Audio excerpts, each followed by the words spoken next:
You're gonna put it to be easy. Good to see you. Nice to see you.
Today is August 7th, 2019, and the time is 6 p.m. Roll call, please, Michelle. Mrs. Mandy Martinez. Present. Mr. Luis Ibarra Jr. Mr. Homer Flores. Here. Ms. Shirley Ibarra Peña. Present. Mrs. Connie Prado, Present. Mr. Gilbert Rodriguez, Present. Mrs. Ella Flores. Present. Thank you. At this time, could we please rise for the Pledge of Allegiance, the Texas Pledge, the prayer, and the call to action? I pledge allegiance To the flag of the United States of America and to the republic for which it stands, one nation, under God, indivisible, with liberty and justice for all. Texas pledge. Honor the Texas flag. I pledge allegiance to thee, Texas, one state, under God, one and indivisible. Please bow your head in prayer. As we gather together, we praise you for this day and your purpose for it. We set our agendas as we sit in your presence, for you assure us that where two or more gather in your name, you are here. We calibrate our intentions and refocus our hearts. Your will for our lives does not always reflect our plans.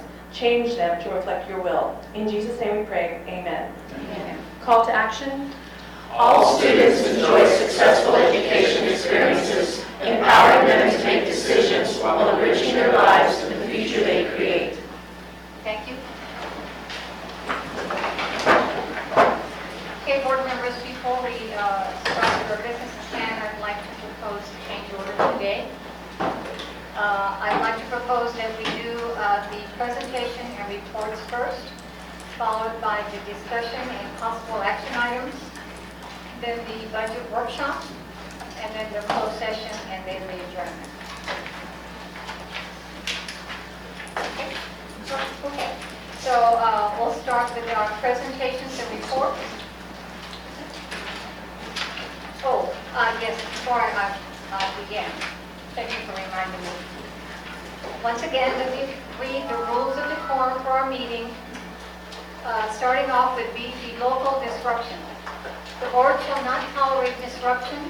There will be no clapping for or against an item on the agenda. Everyone must take a seat. There will be no standing.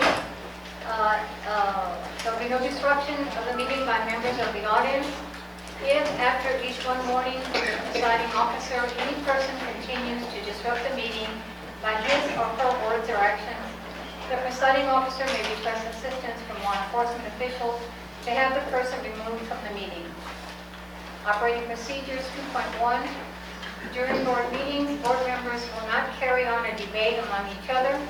All questions must be directed to the board president. Board members must be recognized by the board president before speaking.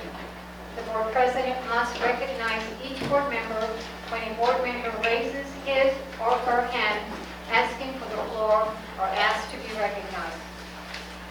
Speaking more than once in single debate. Board members, the board's discussion of any agenda item shall not exceed 21 minutes, with each trustee allowed 5 minutes to comment. The board president, at his or her discretion, may extend the amount of time that each trustee is allowed to speak, but must ensure that each trustee is allowed an equal amount of time. Use of electronic devices prohibited. At no time during a board meeting, whether a regular or special call meeting, and whether in open or closed session, shall a board member use his or her cell phone and engage in texting. The use of iPhones or texting demonstrates a lack of respect for the proceedings and may, under certain circumstances, even be a violation of the Open Meetings Act. Board members will refrain from private discussions during any board meeting, whether in open or closed session. In the event of an emergency, board members will excuse themselves from the meeting or address the emergency. That concludes my forum, the rules for the forum. Our first item on the agenda is the presentation of reports. Number 1, an oral and/or written report by Gabsa Baumberger and district staff regarding the status of the reopening of Athens, Kazan, West Campus High School, and Olivares Complex. Dr. Flores. Yes, and for that, we have Mr. Jorge Flores, who's here to present on behalf of Sergeant Baumberger and also Mr. Chief of District Staff.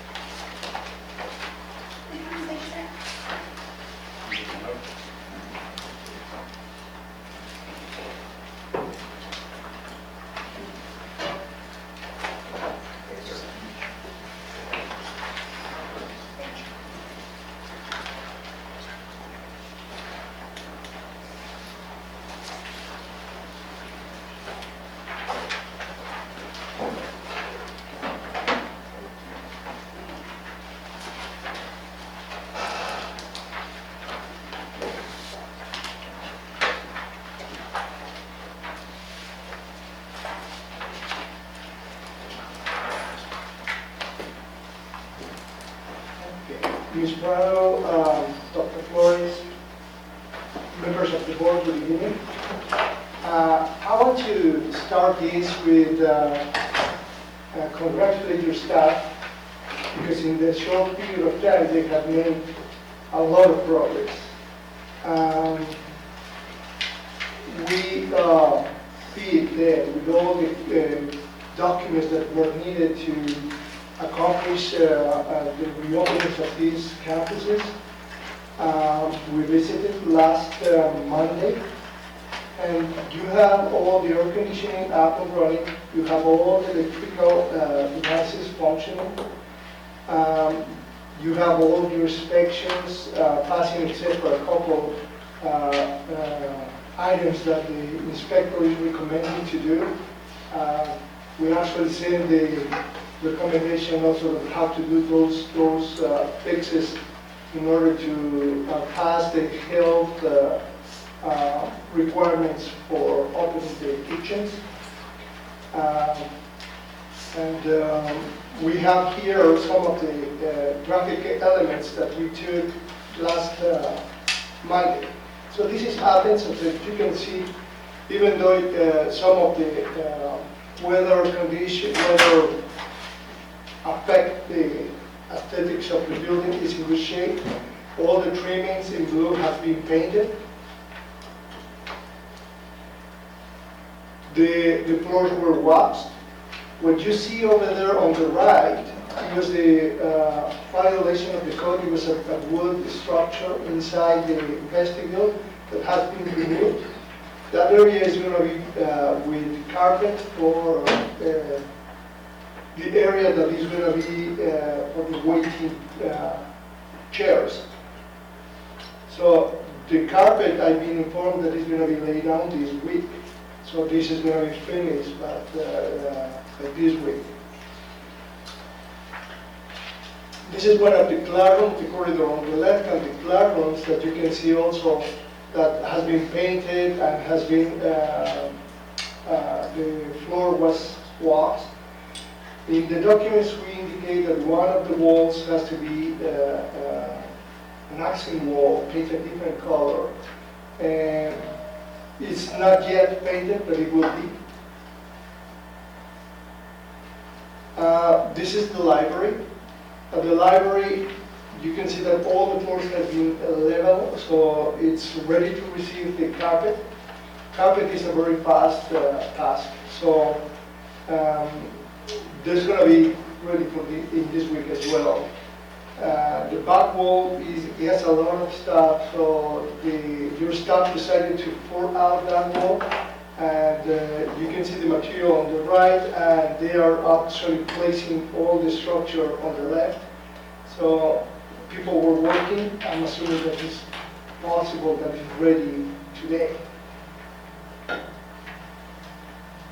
This is the cafeteria where they have accent colors on the walls.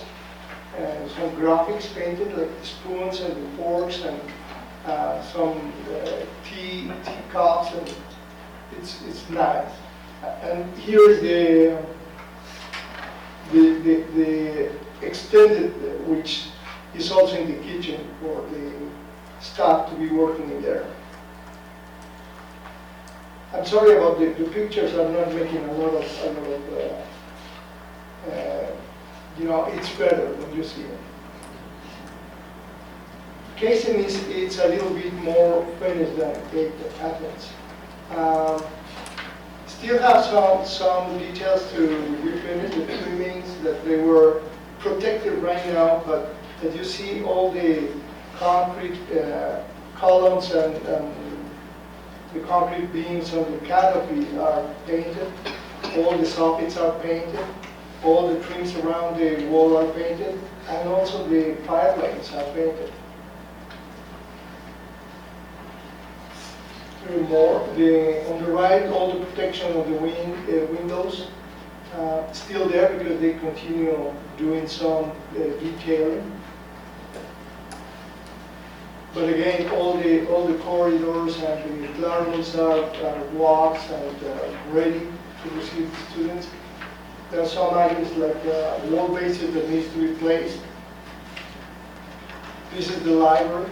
The library also, the floor is leveled, so you can receive the carpet as well. At the gym, they were cleaning up. The next step of the piece is going to be the varnish. So this was on Monday, so I'm assuming that also it could be probably the first coat of the varnish already applied. This is all the varnish. Unfortunately, when we went over there, we couldn't get inside the building, but it has a lot of progress. You see, it's painted. It looks very nice. I was surprised when I saw it. All the exterior it looks fantastic. This is the annex. The annex was almost ready, but they also painted the frames and the handrails. So, in the parking lot, all the striping has been done.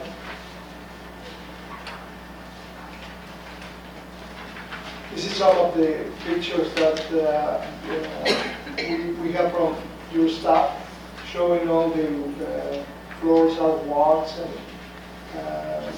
some of the furniture already in place.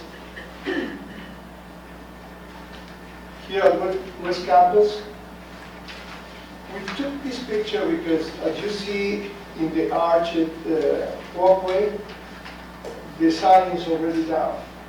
But today, also the sign on the science building is down and the sign on this building is down.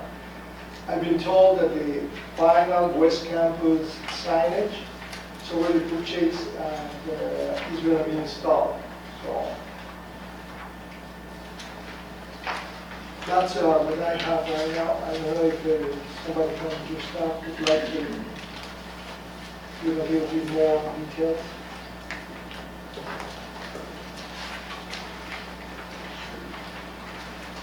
Thanks, Chair. Good evening, everyone. I've got kind of a time or a to-be-determined list or a idea. It's not documented. There's no documentation because we did not have it available before the cutoff time. So I'll just kind of go through it with you verbally. So looking at Athens, we've got items that have been identified as the scope by our architects. And we went through and have gotten contractors or looked at the work to see if we could do it ourselves. So that's kind of the approach that we took as far as performing these tasks. So I'll go through this list with you. There's a line considered selective demolition, and we've completed that. That's what you saw at the library, where the items had been removed and the carpet was removed, and easement or storage, the fire safety area was taken out. So that's the demolition. That is complete. The ceiling replacement, we are 80% done with that, with the completion estimation of August 18th on that one. A lot of the tiles that have an issue have been replaced, but there's still work going on with other contractors where they're going in and replacing older fixtures. So we'll go back and assure those that those are very quick to do. We've got the addition of walls considered 10 foot high. You saw that framing in the photos that were provided in the library. That's going to be a new storage location over in the corner, and a wall along the backhand side of there to clean up that area. The VCT replacement, we're 90% done there. We've completed most of that. It's just little pieces, one-offs basically at this time if something is damaged during the contractual times. So we're pretty much complete on that side. Carpet replacement, we have a date of August 14th. As you saw in the photo, it was leveled and it's ready to receive the carpet. The carpet was delivered today, so the contractors will be able to install that soon. New doors and new windows inside the library. There's a complication with that because they're a custom product. They're custom storefront doors and windows. So right now we have what kind of looks like a residential. To get a little more clean and polished look, we have to have them custom made. date will be August 15th, so that will not be done before the start of the school, but it will not impede instruction, obviously. There are functioning doors and windows there. We have a wall base, which is your board that goes around along the wall, so after the carpet is installed, they'll replace that. That will be done on August 14th as well. Millwork, which we would consider the circulation desk, and in the scope there was some benches that were designed. The benches are being done by a contractor. Their completion will be on August 14th. We will then install the circulation desk and restore it on site, and that will be done by August 16th. And then the painting which is a very large project, will be completed by August 18th. We are 80% done. The first and second floor, we have the internal walls trimmed and doors completely painted in there. So if you go in there, the first coat is done. We lack the accent wall as stated, and we lack some of the other areas such as the annex and the gym. But the prioritization on the contractors was to get that main area painted ASAP for school, for instruction. That was Athens. Going on to Kazin, we have millwork there with the circulation desk in the library. The same thing that we'll do at Athens after they're substantially complete on the 14th. We'll put the item in there and restore it on site, and we'll be done by the 16th. We've got ceiling replacement at 80% as well, similar as Athens, and it's that same concept. If we have anything damaged during the time the contractors are in there, we'll go in there and fix them up, but everything for the most part has been replaced that had damage or was had water damage or anything along those lines. VCT replacement, we're 90%. Again, same thing, blue one-offs that occur. The carpet replacement will be in the library. That one is going to be a substantial completion of August 14th. The wall base in the library will be a substantial completion of August 14th, and the paint is around 85% done. We have wing 1, 2, and 5 internal walls, trims, and doors done. You've seen a lot of the external paint in those photos. It's very pops a lot with that yellow. But we'll have the external done by August 16th is what we're showing there as far as the fine trim touch-ups. Going to Olivares, we have selected demolition.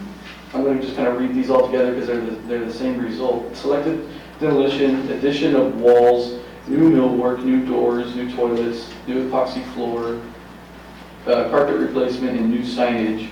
We're awaiting a response from our contractors on those jobs, so those are to be determined. As you all know, the priority was to get the campuses, so those were the areas that we focused on.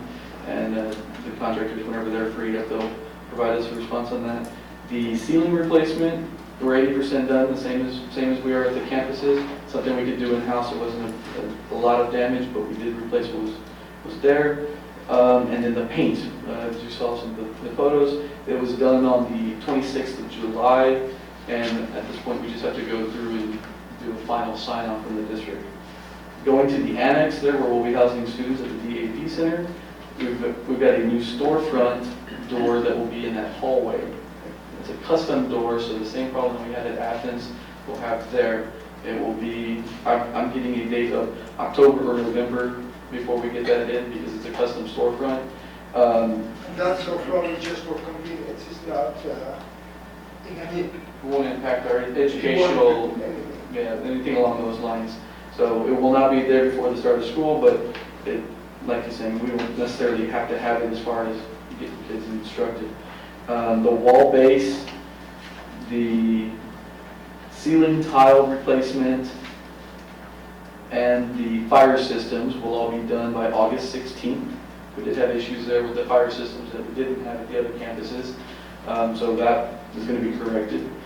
The paint on that one was done the same as the Olivares building itself on the 26th, and we'll do that final punch list.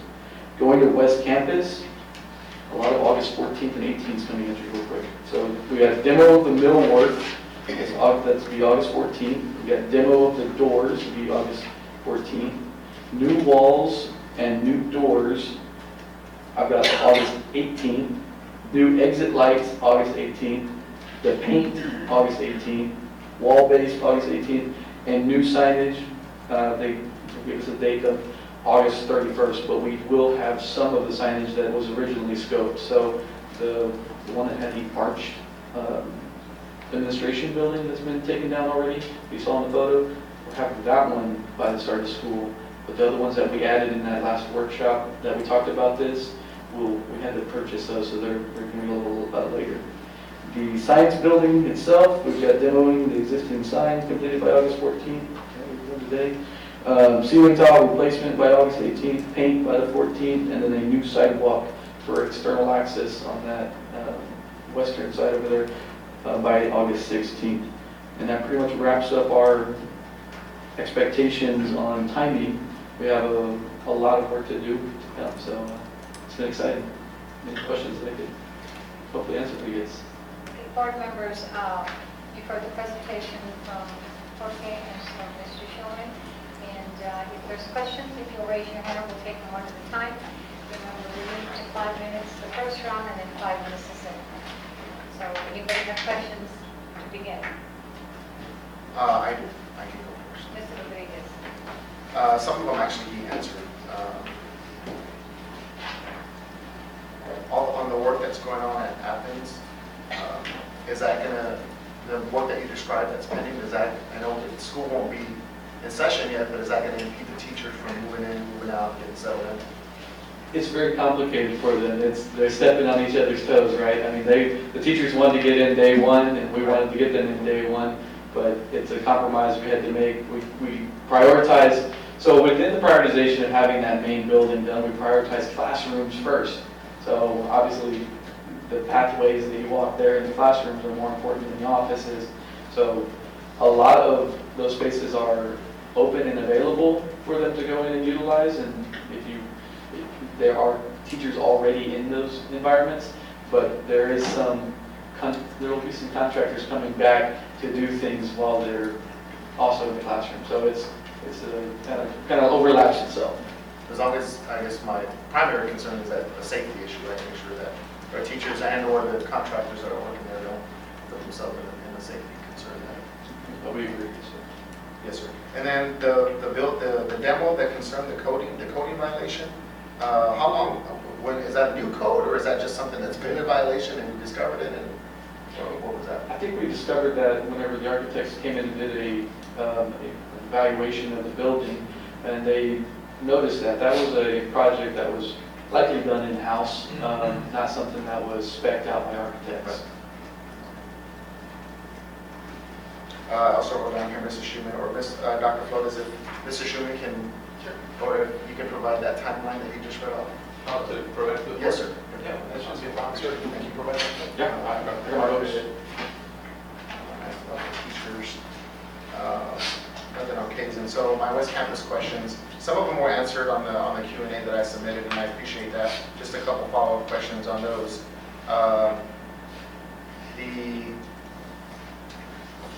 The part of the website where I pointed out the West Campus in the drop-down menu, I don't know if anybody here can speak to that. What's the difference between resolving the menu option on the left versus the menu option on the drop-down?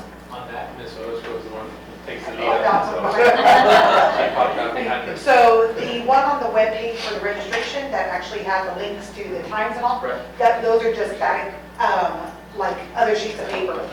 What doesn't exist right now at this point is the actual website for West Campus. Right. So once we get the teachers in and get the email address and get a webmaster to build that, get the pictures just like we have for Southside, at that point, then it can be added. That drop down from the menu at the top is actually going to a whole nother site, and that just hasn't been created yet. And why?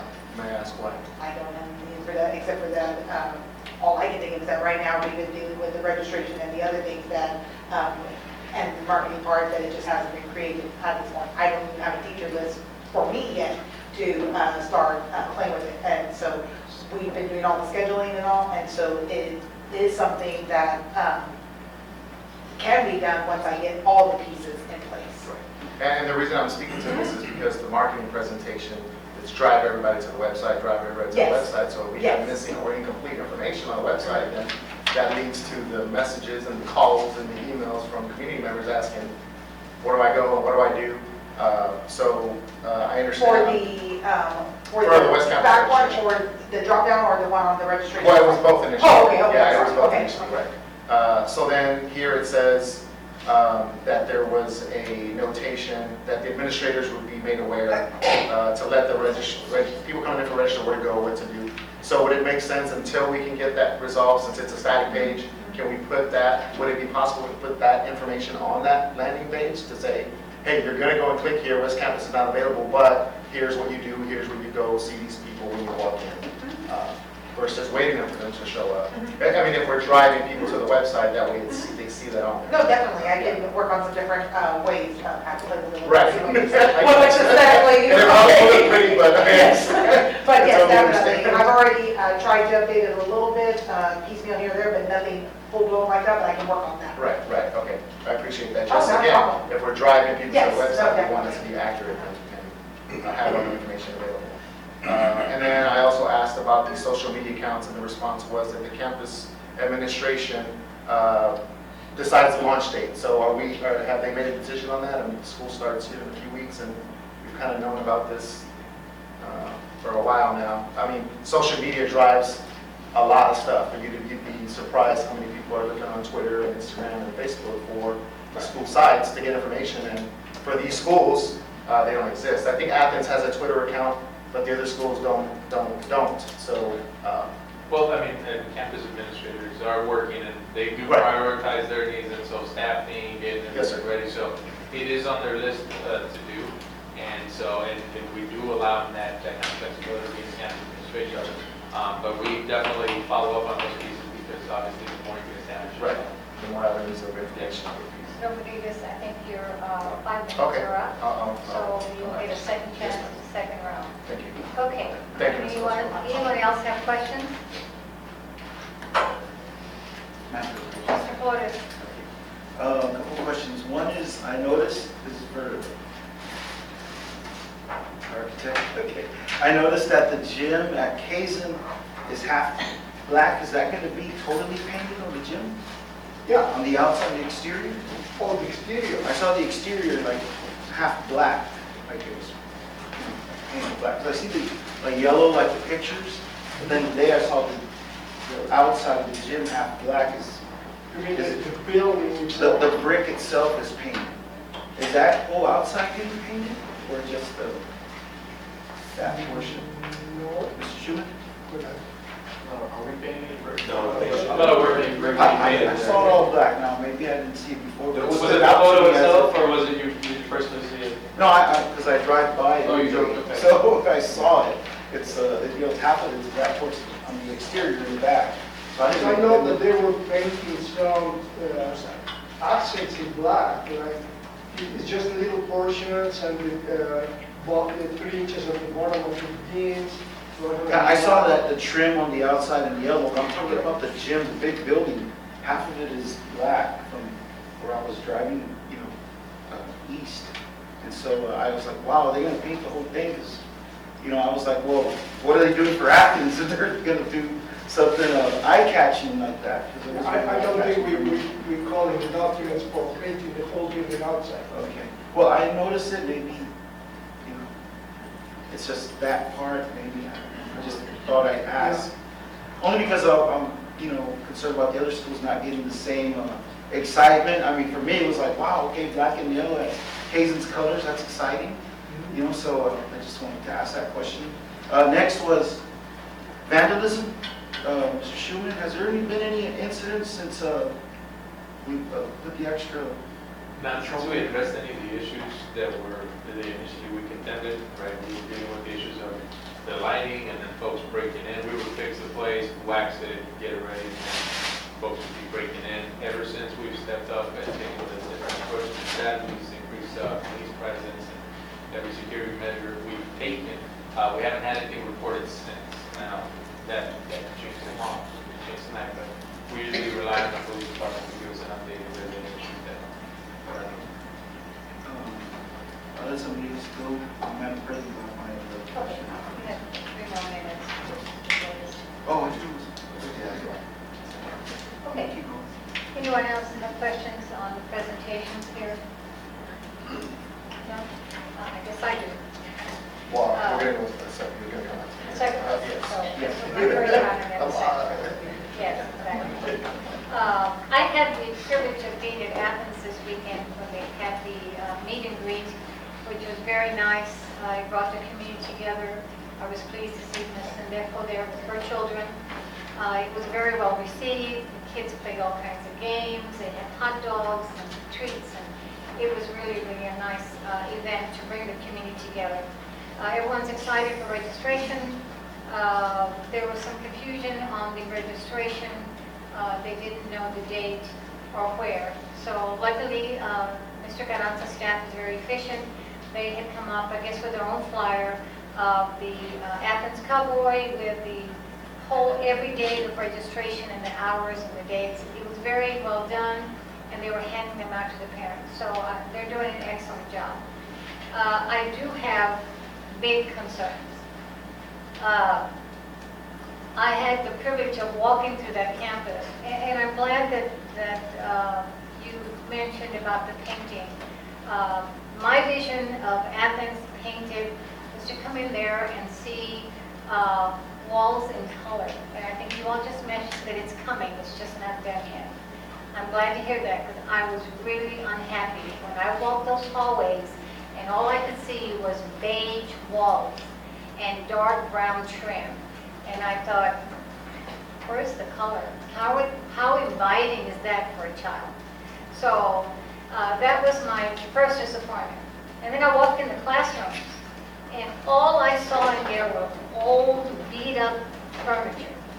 Old chairs, old tables, warped tables, cabinets that have markings on there. What that tells me is that whoever was doing that, Mr. Chilman, who's in charge of Athens, of making sure that the workers are there and all of that is coming to Athens? Because I know you're not out there every day. Somebody there is in charge. I don't think I understand the question now. Pardon? I said, I don't think I understand the question. You said, Well- who's in charge of the workers? Yes. Well, like, as we've talked about, there's many workers there. I know you have Some- contract workers, but There's the contractors, contractors we've got did not employees there. did not bring that furniture over to Athens. That No. was done by our staff. Yes, ma'am. So who directed staff to bring that old furniture to Athens? That would be our warehouse department that would move the furniture over.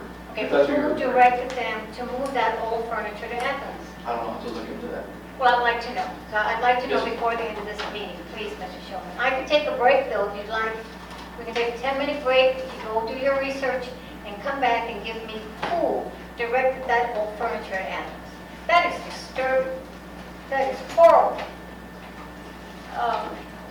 We have parents there, kids there, and then to showcase something like that, I mean, not even your kids. Or Dr. Flores, you wouldn't want your kids in that room. I don't know if you've ever been there, So, but if you haven't, you need to go and see. so here's the thing.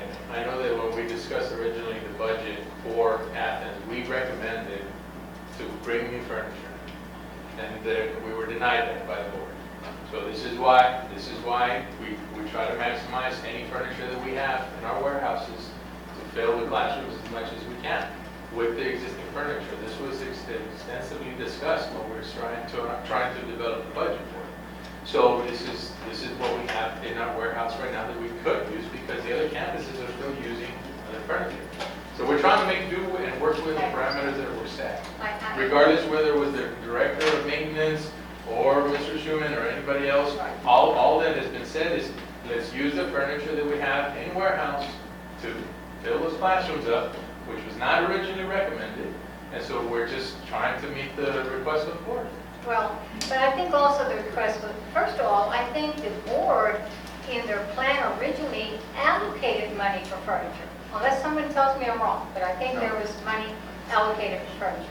And then second of all, I said, okay, so if we're not going to have money for furniture, and it only makes sense that the teachers that are coming, that were at Athens, that are maybe at Price or Carrillo, that they bring with them their furniture, their chairs, the student chairs, because those kids are coming with them.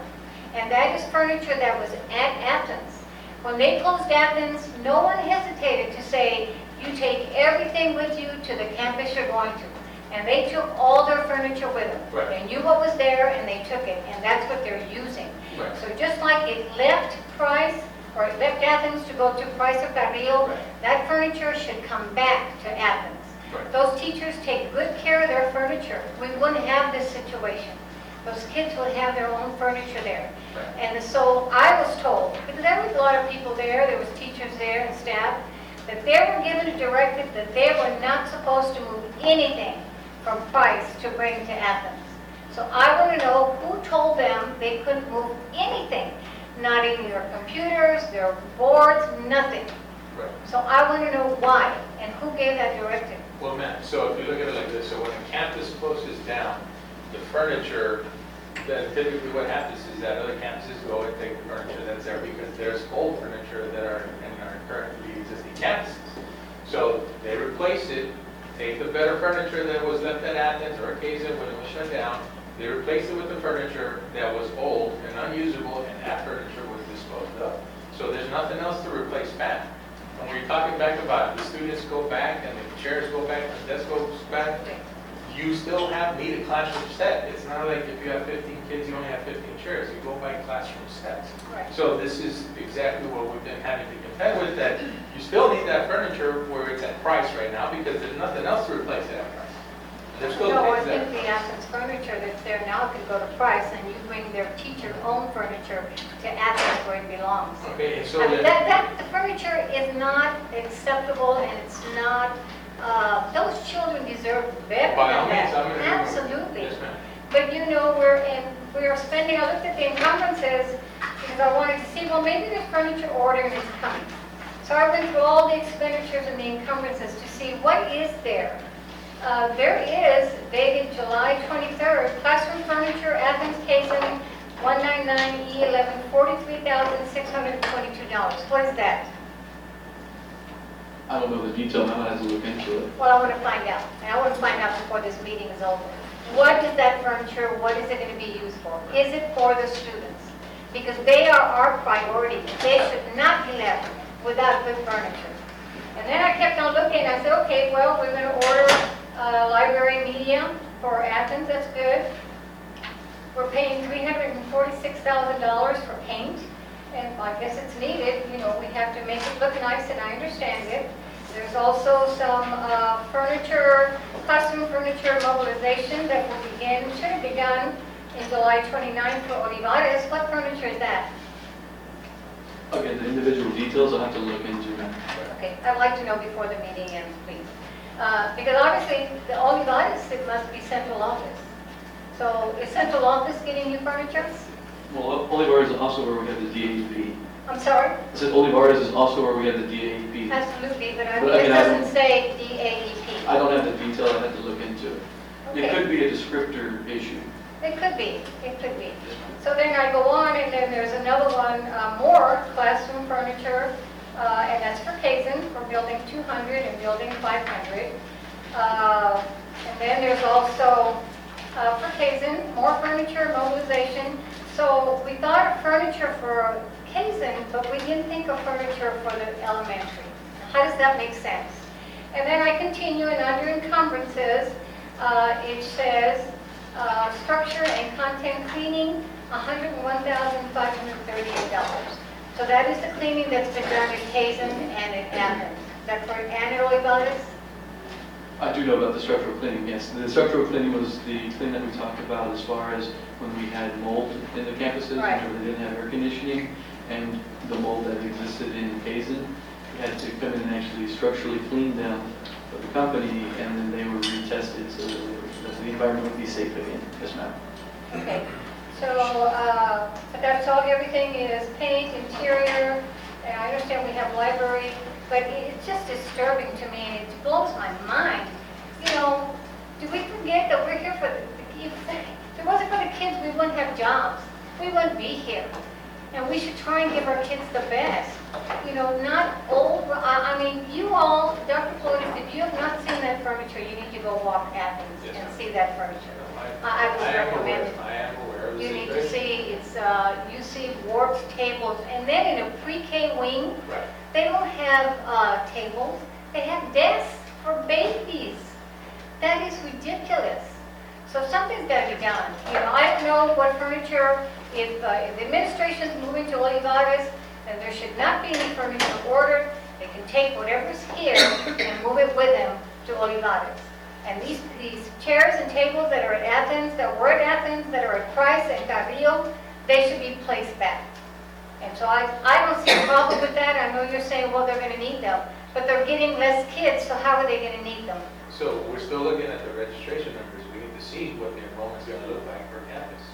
Well- And the one thing that we don't want to do is we don't want to leave those classrooms that you're demanding to take those furniture back to Athens. Right.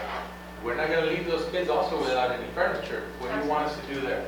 No, absolutely, I understand that. Well, what do you want us to do there? Well, they have to have furniture. Maybe So- we so should then- order so then- furniture. Well, I mean, ma'am, this is what we're talking about. If Maybe you allow the that's what we need to opportunity do. for administration, to have flexibility to meet Yeah, those needs, okay. then we could take care of that. And then, as I continued going through Athens, I also walked into the gym. That gym is a mess. There is so much stuff in there. The poor PE teacher was in there, and he was just trying to go through whatever boxes is there. There's ladders, there's everything, everything. And then there's no AC. And as someone just said, all the ACs are working fine, everything's good. There was no AC in that gym. And that was one of the ACs that the insurance company reimbursed us so that we could put AC in there. So I want to know what happened to that AC unit. So for the entire campus, our substantial completion on the AC project is August 15th.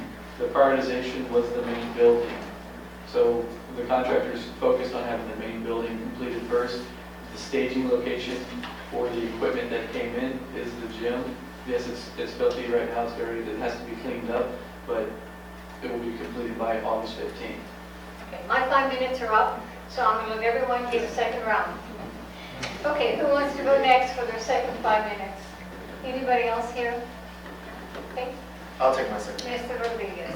The first round of questions were easy. But first, to follow up on Madam President, everything that everybody said is absolutely true. It's been discussed, but originally, the Budget Committee plan that the board approved on April 11th budgeted for all new furniture. And there was a recommendation in there, so it's specifically worded in there, that as you find furniture, then that would drive the cost down. It wasn't, don't buy the furniture. It was, we budgeted for the $6 million included all new furniture. If you go look at the Budget Committee plan that the Board of Trustees approved. But as we found furniture in the warehouse, or whatever the case may be, to be efficient, then that would drive the cost down. That's what the Budget Committee plan presented. So let me get onto West Campus here. So I submitted some questions on the last, I believe it was June 19th. So I'm going to re-ask some of those questions that were from 2 months ago, and hopefully we can answer them at this point, because in summary, and I'm just as passionate as Madam President, we're not moving the ball down the field as far as West Campus is concerned. Well, we're not doing it. So my first question is, we were informed in June, I think it was June 19th, that administration, there was 108 people identified for administration to move to Olivares. So my first question is, when is Olivares going to be ready to accept personnel? What date? We don't have a date at this time. As I stated before, we're getting a date from the contractors on their schedule as we had prioritization on the reopening of the campuses. Okay, so is that accurate? You're talking about these architects or the contractors? No, just contractors. Okay, so we have an estimate. The architects, they provide the scope, but we have to have the people to actually perform the work. Right. So we know that August 19th is the first day of school. So is it going to be before August 19th? Do we estimate? Very unlikely, as most of the schedule comes up to August 18th, August 14th throughout the district. Okay. So again, not moving the ball down the field. So back in July, in June, when we were told 108 people were going to be moving, that's not going to happen. And now you're saying probably not before the first day of school. Okay. So fast forward here to West Campus, and I paid very close attention to detail in the architect's presentation. Everything was the science building. So one of my previous questions was, how many classrooms in the main building will be used for West Campus, incoming West Campus high school freshmen?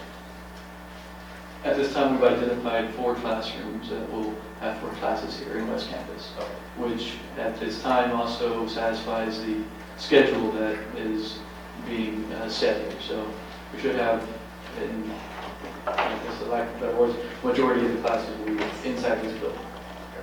And so was that just missing from the presentation on those classrooms being ready with paint and boards, or are they ready to go now? It's a little different, they're not in as dire straits needs as far as the paint goes. It's more of a mobilization thing. Okay. So then, since the originally identified personnel aren't moving yet, where would the campus administration be located? Principal, counselors, where are they going to be located? That was one of my original questions. They have locations identified. It's not one of the 4 classrooms, though. Okay. Good to know. So we're talking about the timeline. So my question, which was a very detailed response, you said we didn't officially contract with the architects until May 15, 16. So from that point on, how much collaboration has taken place between your staff and the architects to move the ball down the field regarding West Campus High School? Because it's not moving, so I'm interested to know why. I'd say we were very involved. What was your take on our relationship? Involved? Yes. Okay, we're involved. Okay.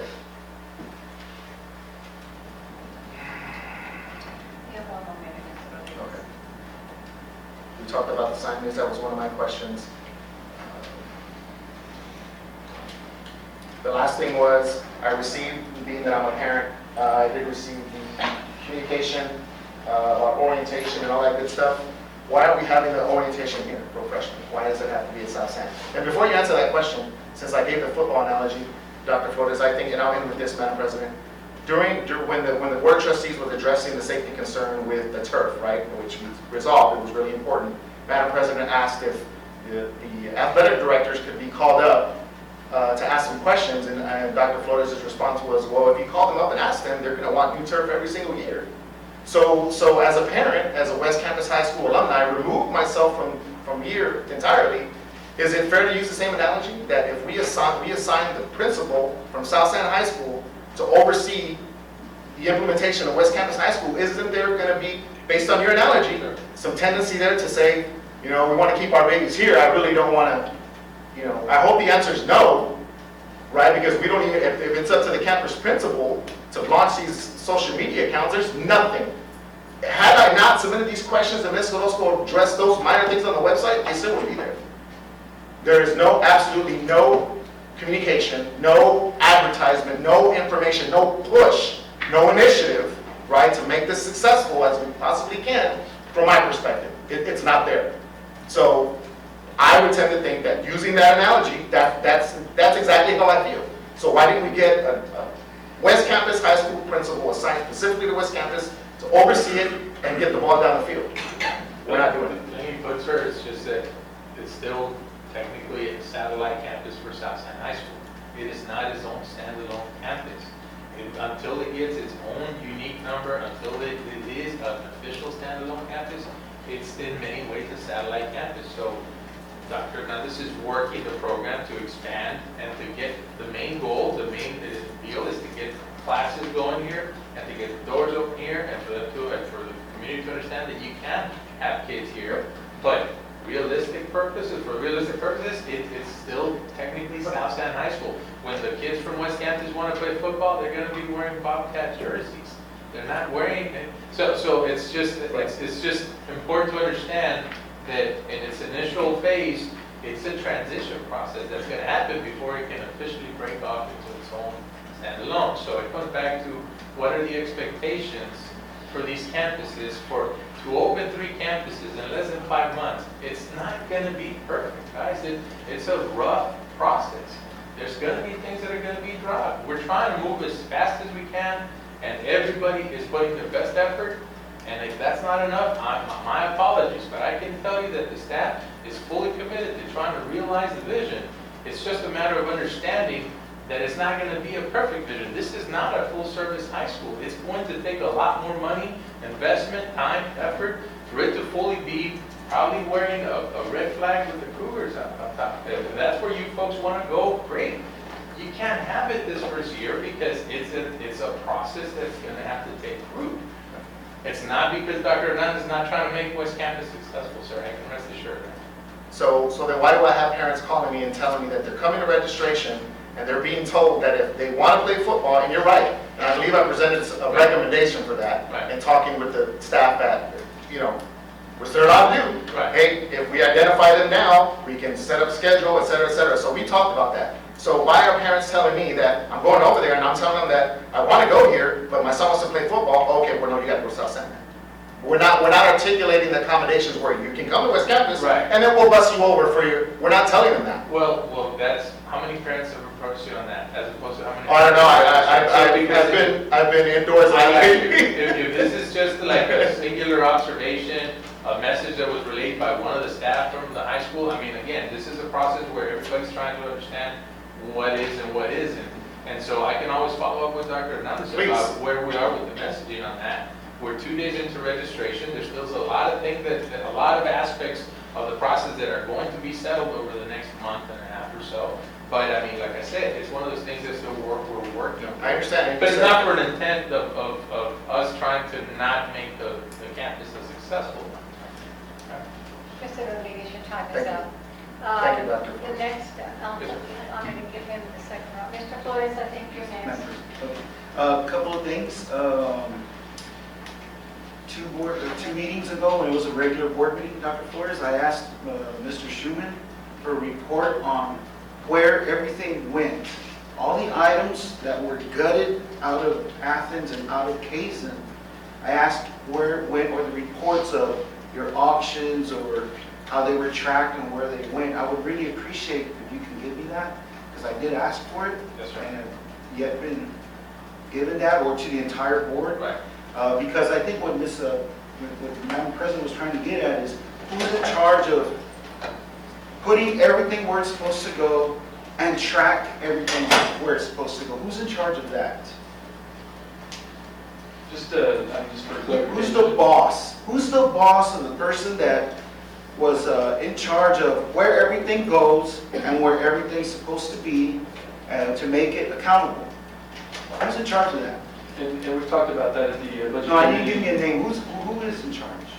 So for all facilities, our director of facilities is responsible ultimately for everything that happens. Here's my question to you, sir. Dr. Flor, I'm asking because we don't have an Here's my organizational question, chart, sir. so I would appreciate like just an answer. Sir, so I'm giving you an answer, sir. We have our director of facilities, and that's Mr. Becerra. But my question to you is what is the intent behind it? Well, I really would like to know again where everything is going, because I do have the constituents still asking me, Mr. Flores, I saw the meeting online, because, I don't get to go, but I did get a chance to see it, and I believe when you were asking about how much everything costs or where everything's at, and why did they get gutted, why, let's say on the picture, we see the desks, and there's different desks, right? Some have armrests, some don't, all those things. Okay, if they were identified and they got back, okay, I don't know, or were they just bringing out storage? But I'd like to know where everything went and how accountable are we with the monies that they sold at an auction. Right. That's what I'm interested in. Where did it all go? What receipts do we have from a salvage company? If metal went to Monterey Salvage, Right. I want to know who took it or when we took it, and those kind of things. And I think I asked for that, and again, I didn't get it, and I think it would be nice to submit that to the board. Aside from that, the school zone signs for Kazan, has there been any follow-up on that? I requested that for a few meetings ago. I know we've been following up with the city on school zone signs. And so they're working with us, and so we're also waiting on their response as well. Okay. And, oh yeah, and then of course the website. You're asking, be overstepping. Anyhow, when my kids are out of school, but when I just went myself to navigate on the website, and I saw the drop down, and Kazan wasn't on there, and some of the other schools, but then I had to look a little bit further, and then I found it, and then there came the website for Kazan.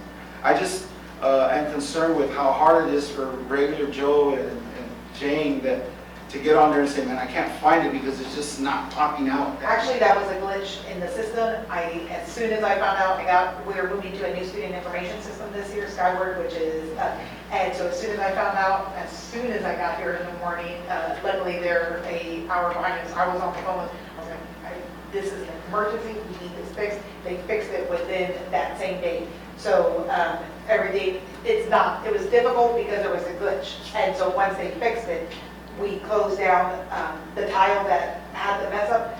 We closed it down that day, cloned it, that one's gone, it's hidden. The new one that's there, it has everything in there, and so it's not difficult anymore because now, when you go there, everything is listed. And so it was good. I mean, I'm thankful to all the, not only staff members that I have out on the campus, but the parents who feel comfortable enough to email and call us because they see us out and about and let us know. So as soon as we heard about that, I was on the phone and the company did a great job of getting it fixed within, less than 2 hours more. Of course, I probably was a little bit like, fix it! Thank you, because I accessed it last week, if I'm not mistaken. Yes. And that's why I was like, hey, Yes. they're not popping up. Well, No, yes, it was and then I had just. to look a little further, and so then I found it. Yes, and the communication part is huge for me because although I'll run through things, I can look at it so many times and then it's kind of like when you read your own notes, you just start jumping over things. And so I really rely on the communication from the campuses, which has been fabulous to let me know this. Also, this is what's happening, especially since it's new to everyone. I mean, it's an entirely different system. It's we are starting with registration, which is, a really big way to jump into the deep end of the pool to start with a whole new program by doing this. But I'm just ecstatic. We are paperless for the first time ever. And that's been one of my goals over the last year and a half, that we go this route. So I'm just really, really happy. I don't need to. Dr. Flores. Well, for my own notes. Thank you very much, Mr. Yes. Dr. Flores. Mr. Flores, I'm sorry, your time is up. I feel like a Ms. game. Benya? I just have just one question, Yes. Dr. Flores. How long were you aware of the furniture that was sitting in Athens? On those reports, I really rely on Mr. Schuman to give me updates whenever he does, and so that's we meet on a regular basis. And it's just recently that we've been trying to get the paint job going, get the AC going, to get all the pieces going, and so they're trying to fit in the furniture just to have something ready. So it's been recent, over the last week or so. I mean, it's just in my opinion, Sure. that if y'all knew this furniture was not in its best condition, wouldn't it be a nice courtesy to let the board know, hey, we're putting these furnitures in, they're not at their top shape, Right. I mean, like that, we wouldn't be here today finding out the furniture is not in good condition. Right. I mean, I honestly would have thought we could get notified, heads up or something. Right. On this. I mean, because like Ms. Brown said, these were our kids, Right. and under the impression that their furniture was going to be new. So, I mean, if it would have been known, it would have been nice to have been notified to the board, the condition of the furniture. So, I mean, that's all I have. Okay, thank you, Ms. Benya. Anyone else on this item? If not, I think we've all had an opportunity to speak. So I thank you, staff. Thank you, Professor Bumper, for the presentation. I really appreciate that, the updates. Okay. Next item on the agenda is discussion and possible action. The first item is to consider the approval of the pay and compensation plan for school year 2019-2020. Dr. Flores. Yes, ma'am. Mr. Schuman will be taking the lead on that.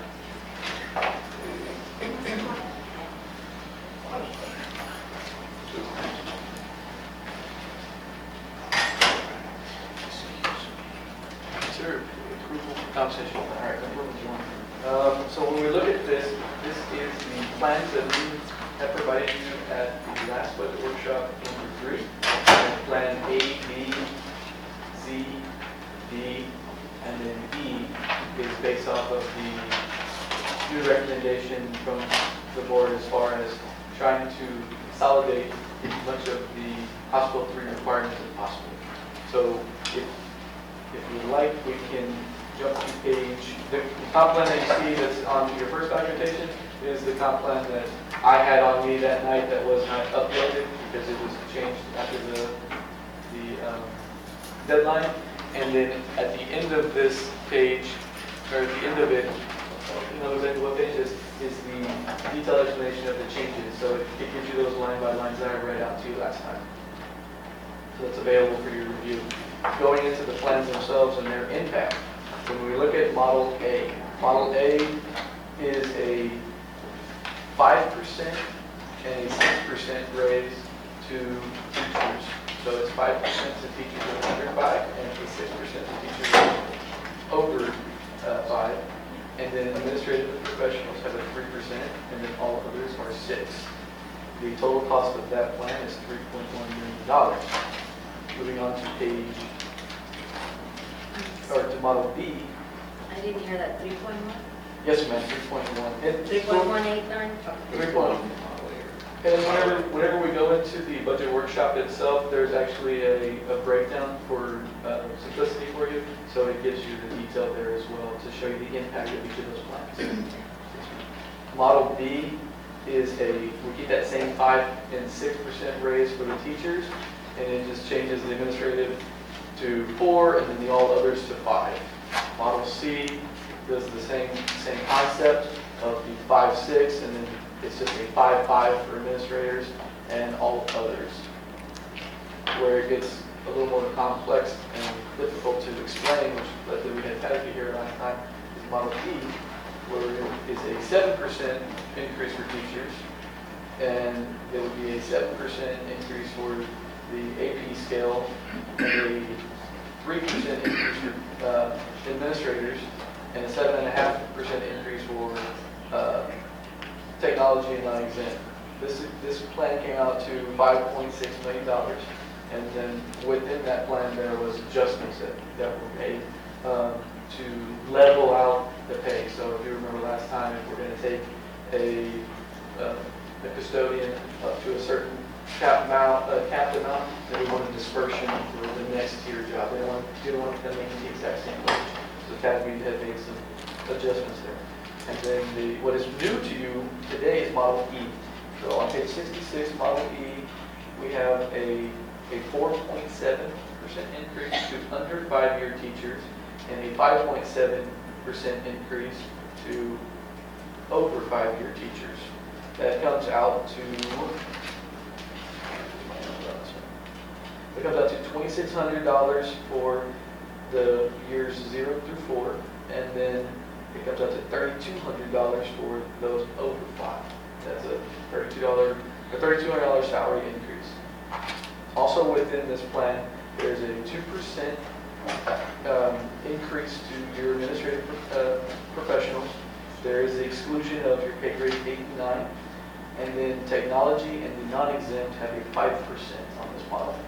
The grand total of this plan, which is your most economical plan, is $2.9 million. That is what I have to present to you. Is there any questions that I might be able to answer? Board members, are any questions for Mr. Shulman's presentation? Yes, ma'am. Actually, since I submitted the recommendation. Okay, so I heard you read out the so plan E, right? 4.7 for 5 and under, 5.7 for 6 and over. I see the total number of teachers there. Do we have a breakdown of how many fall in each category? How many teachers are getting the 4.7 and how many teachers are getting the 5.7? Was that question asked as one of the questions submitted? Or? No. No. It was actually, I actually noted it on the, and maybe it wasn't clear enough. No. I think you just, I know you're right. We were talking about master. Yeah, no, that was a master teacher. Yes, sir. Right. Your question is how many teachers are receiving each of those various? Correct. increases? Okay. Let me see what we got there for you. I'm going off the top of my head, so bear with me. 10 years is our midpoint, is the number that TASB identifies as our midpoint. This would be 5 and less receive that smaller amount, that $2,600 amount. So that would be just, I guess out of that 592 total, how many fall in each category? I don't have that, but I'm trying to give you like a rough number. I'm saying if we round it up to 600 and half of over 10, or if half of it is 300 on each side of the 10, 300 teachers on this side of 10 and 300 on this side of 10. 75% of that 300 fell in that first 5 years. That would give us, what would we at? Right at probably 225, somewhere in that range. That would get the 2,600, and then the remainder would get that larger amount. I can get you more. Dr. Flores, can we get an Sure. actual? We an can get accurate count? Break it down, yeah. Okay. The numbers were provided by Tasman on the presentation as far as like the number of occurrences. We had to crunch it, looked at it that way. And then, okay, so Plan E, let's see here. So on Plan E, on the administrative and professional, 2%. So previously, so if I go up to Plan B, which was 4%, right? And that total cost was $370,937. So I used my marine arithmetic, and I said, if that's 4%, well then 2% would be half of that, right? So at 2% would be $258,450 based on the numbers you provided in the Plan B, right? Which takes a 4% for administrative professionals. So in the Plan E, it's got an increase of $112,000. It's actually more. How did that happen?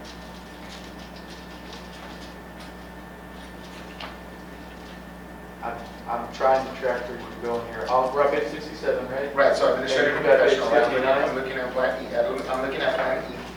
Okay. Right. So right there, it says the cost increase is $370,937. Yes, sir. Right. So if I go up to Plan B, which is 4%, right? Total cost there is $516,919. So if that's 4%, so then 2% would be half of that, right? Which would be $258,450. Tasman's midpoint math is a little more difficult than just a exact divide by 2 type of thing. Well, and just by using my Windows calculator, there was a difference of $112,000, which we could do a lot with $112,000 if we're talking about paying compensation and stipends, and because I calculated the difference between the master teacher $1,200 stipend based on the numbers you gave me. It would actually cost $100,000 if I calculated correctly to move everybody, all master teachers, to the $2,000 stipend. So that was the whole objective of this, to get us to see how much money we can save and what else we can do for our administration, our teachers, from the pay and compensation side. So that was the objective. So I'm just going to throw a theory at you at this point because I don't know the answer. We can look into that, but within that administrative personnel or professionals, it doesn't have your nurses, I believe, no, your counselors. And so there might be a statutory requirement to provide those counselors an increase that does not give you a direct proportional percentage change, if that makes sense. Because they fall onto an AP scale. Okay. I'm trying to understand as you go along, and I'm hearing maybe and theory and I don't know. I can look into that if you want. Yeah. Well, or whatever, just the accurate. These are the Tasman models, and believe me, for all of us, it's always a lesson. Gotcha. So we can always, request for them to come and present for you folks again with all questions you may have. Right. So then, that might be an option. I don't know. You'll make that determination, Dr. Flores, I guess, based on the feedback that you get. Yeah, whatever you guys, if you decide not to approve a compensation plan tonight, then if you want to get more detail, we can bring Tasman back. They can help clarify any questions you may still have regarding that. So the last thing I have, so the purpose was to get us under $1.8 million, right? Because that was the identified percentage that we would have to, that we're obligated, that we have to pay out, right? So the plans are we're still open. 1.8 for teachers, nurses, counselors, is that what you're saying?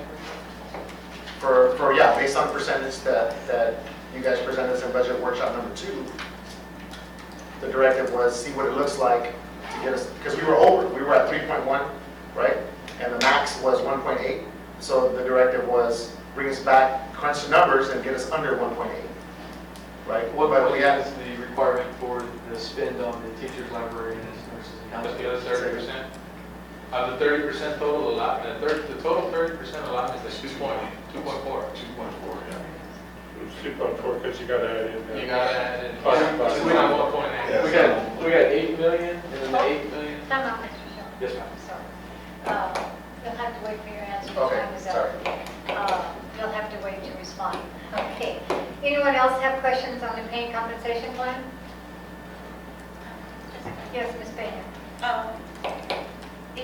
I'm just a little confused with what Ms. Flores had indicated, like with the special ed and then, where is that one?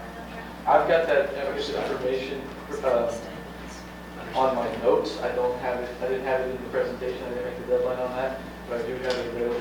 We can go verbally if you so desire. Okay.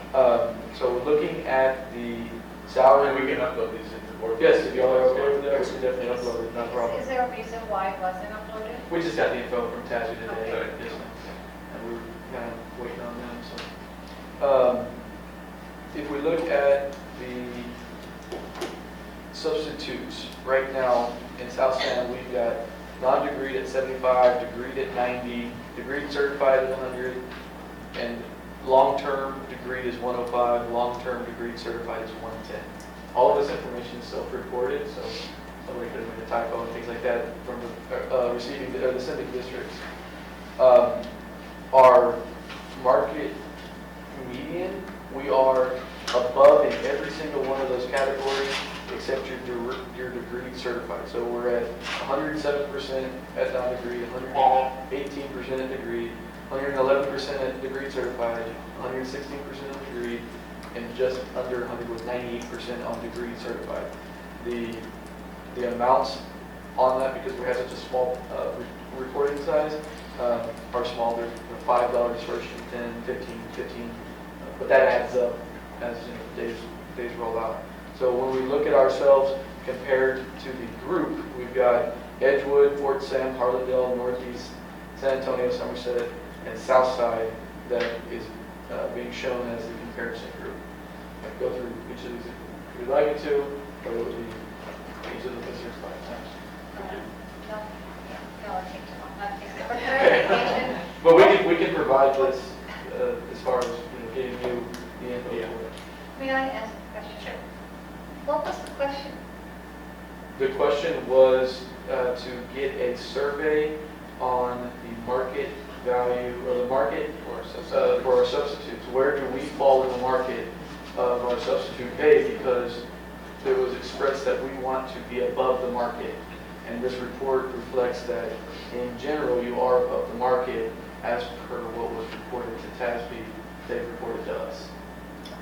That was one. I have a question. Yes. So what you're saying, Mr. Schuman, is, I'm sorry, did I interrupt you? No. I was just trying to clarify her question. I don't think she Yeah, got her question. that's what I was saying. I've got more documentation, I've had more to go through. There was a lot of this information that came from TASB, including the stipends on math and science and the self-contained behavior units. Right. So, Oh, wait, when you referred to her, she asked about the substitutes. Oh. And that's what he started. Yeah, I couldn't remember the names. Mr. Schulmer, I think also Ms. Flores had asked for the stipends. Right. We increased the stipends for the science and math secondary and for the special ed spec ed. That was not included in any of our backup information. we have that provided as well, as far as we did a survey on that one as well. Okay? And if we can definitely upload it. And we didn't get it because, Again, we were waiting on TASB for these responses. They were the ones that did the market study on it. And we had just hit them with it that day. It was a 1 week turnaround for them. It's a pretty tight turnaround next time. Ms. Flores, what is your pleasure? Well, since you just got this information today, so if we apply what we would like, or the request I had made is that we come up to par with our math and science and special ed stipends for those teachers, was that going to be changing the models, the amount that is being presented tonight? Will we be, no? So the models that we're showing you there are not including stipends. So stipends are removed, benefits are removed. It's literally just the compensation itself. Okay, all right. And if I heard you correctly, you're saying that the information you just got today on the substitutes, in comparison to the other districts that you mentioned there, then we are at above the paying our substitute teachers Yes. above those other districts that are surrounding us, that are. The ones that reported. That reported, okay. When you look at the secondary and math, Northeast has a $510 stipend. They're the lowest. We have $1,200, and then everybody else has their $1,500 or $2,000. We've got 28 occurrences in both math and science. When you look at the self-contained stipend, Somerset has 1,000, East Central and us are at 1,500. Harlandale, Northside, San Antonio, Southside are all at 2,000. Edgewood is at 2,500. And then self-contained behavior units range between 2,100 and 2,800. We have 57 teachers receiving that stipend. So if and when we approve this compensation plan, you're saying that this amount, the stipends are not included in the compensation. So when we make, when we decide to go ahead and approve, is that going to include the stipends or not? So I guess let me give you clarity. The models that we provided don't include the stipends. The compensation plan itself does have the stipends listed. So those would be the stipends that we would roll into for next year. Now, the board can make stipend adjustments. Even, I think we had one in October this last year. So they can make stipend adjustments Okay. that can be introduced into the compensation plan. The stipends have to come to the board. Does that answer your question? Yes, Okay. the stipends are not part of what we're going to be. They're not part of the models, but they are part of the compensation plan. Compensation plan. That answers your question. Yes, yes. Yeah, and they would be in the budget, but not. It's if you in the make- budget. If you make an increase, it won't be in the budget Okay. because it's a change, right? Okay, I think Mr. Lottery has a question. Thank you. So, just for clarification on this subject here.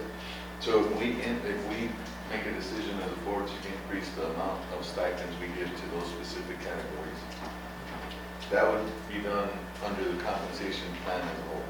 And we could reflect that in the compensation plan if that was something that you desired a motion on as well. But it does not do anything for the money, the state funding that we're getting, this House Bill 3 money. It's not part of that 30%, Not part of not part of the We're not allowed to collect or count that segment of it, no. We might be able to count, and this is a question for Kevin, we might be able to count the benefits that we pay on that stipend, but not the stipend itself. Well, we'll see where it ends up. I mean, the truth of the matter is that KEA's taken a position that's not supported by the statute, but the commissioner's gotten broad authority conveyed by the statute. It is the position of the commissioner at this point, although not in an adopted rule, but in an advisory, that the increases in stipends do not count for purposes of measuring compliance with House Bill 3. What about the benefit that we pay on the stipend? Probably. Right. Okay, good. Okay. So, Mr. so Lottery, the only other question I have is on Model E. The 2%, the zero that were the pay grade 8 and 9, who's left out on 8 and 9? I don't have to look that up myself, but Yeah, it's available in the compensation plan, so as far as like the individual, job titles that are in the classification. so under that, those pay grades would be totally left out of the compensation. Yes. They're not out of the compensation plan, they'd be I mean, left out of a pay raise of the plan. It would be adjusted in the compensation plan. Eventually, everything will be in the compensation plan. As part of the final adoption, you will adopt salary schedules, which is the basic compensation plan, but you also adopt all the stipends and any additional pay is part of the compensation plan. Right, I misspoke. I was referencing the pay raise. So the 2% will apply to the administrators and professionals.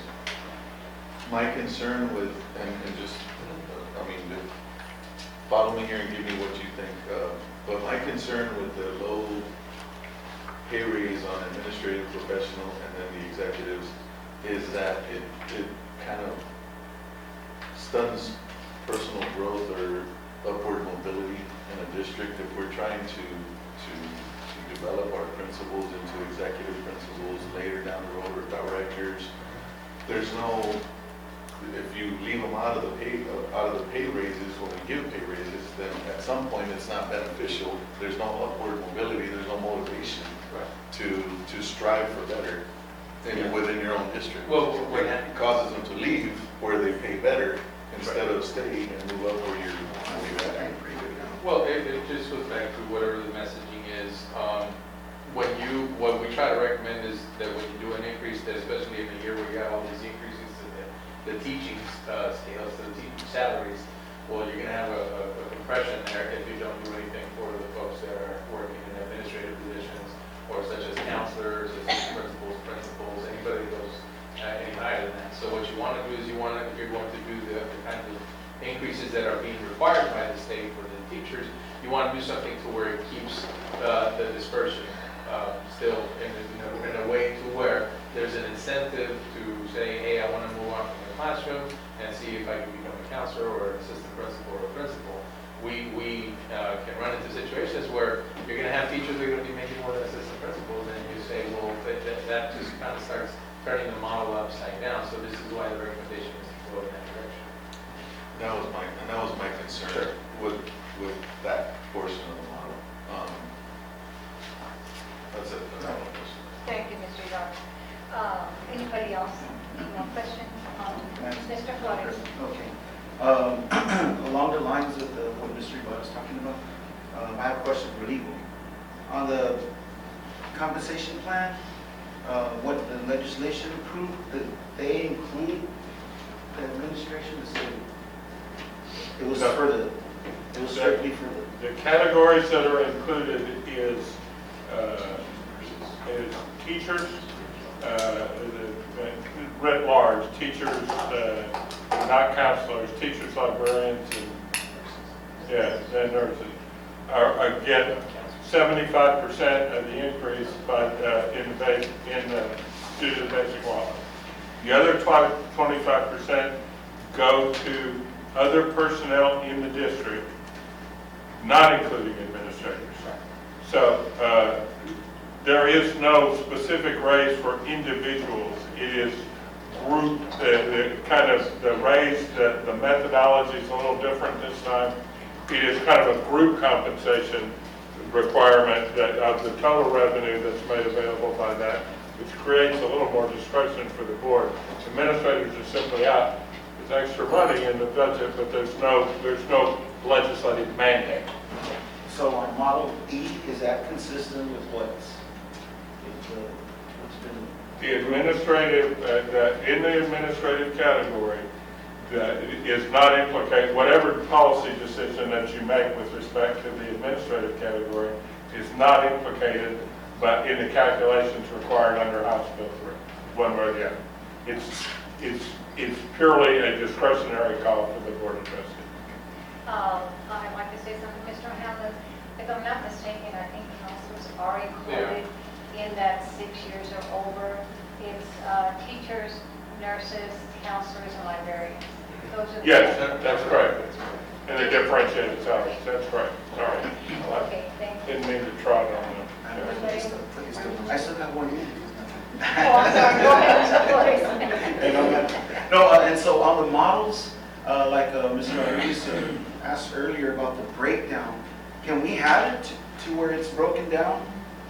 Like the plus 16 years, the 6 to 15, or the plus 6 or the 0 to 5 years? Yeah, you want to know how many teachers? Yeah, because I want to see how it's actually broken down on the models. You can definitely request that. That's all I have. Thank you. Anybody else? I can have one, but I just need clarification, Mr. Schoen. On Model E, I think Mr. Rodriguez was touching on it. The amount for for all teachers, it looks like you lumped them all together, not only the 6+ years, but the 0 to 5 years. And you're showing that the cost is $1,811,622. I would like to know, can you separate that and tell me of that amount, how much is going to the teachers and the counselors and librarians that are 6 years and above, and how much are going to everybody else? We can request that from Kathy. Yeah, I'd like to have that. In fact, I was hoping that that's how it was going to be presented, because it looks like you just lumped everybody together. But the 6 and above, we are required by House Bill 3 to spend at least 1.8 million for those categories in 6 years or over.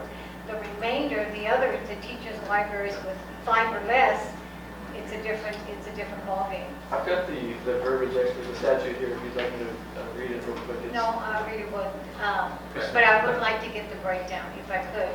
Of the 1.8 million, how much of that is going to those teachers and nurses and counselors and librarians that are 6 years or more? And how much of the remainder of 1.8 is going to the others?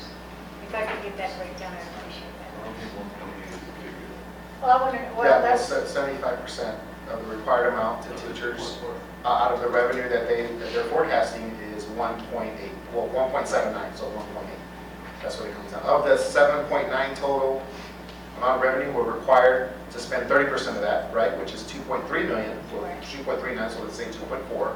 And then 75% of that is required for teachers, librarians, counselors, and nurses. And that's 1.8. So I think what Madam President is asking for is, of that 1.8, how is that broken down in each of those categories? absolutely. If I could get that, please. We can request it from Kathy, and hopefully we'll be able to get it done. I think that's important too. We want to make It's sure, on budget workshop too. yeah, we want to make sure that those teachers that by law, we have to spend that 1.8 for, that we're giving them that amount of money. Right. And that the how much commission- we're giving the others. The commissioner has said, as long as you're showing good faith, good intent, then you're gonna be okay. As far as the statute, especially this first go around of the House Bill 3. So as long as we're showing good intent, this is enough to cover what it is. And so this is why we're breaking it down according to what your specifications. Exactly, but then that would tell me, aside from those, what are the others getting that are less than 6 years, that are 5 years? How much, or what is the percentage, and how much Right. are they getting? Well, when Kathy created these models, they understood that for any teachers that are, be 0 to 5, and the teachers that are 6 and above, this is the total amount that includes everybody, counselors, librarians.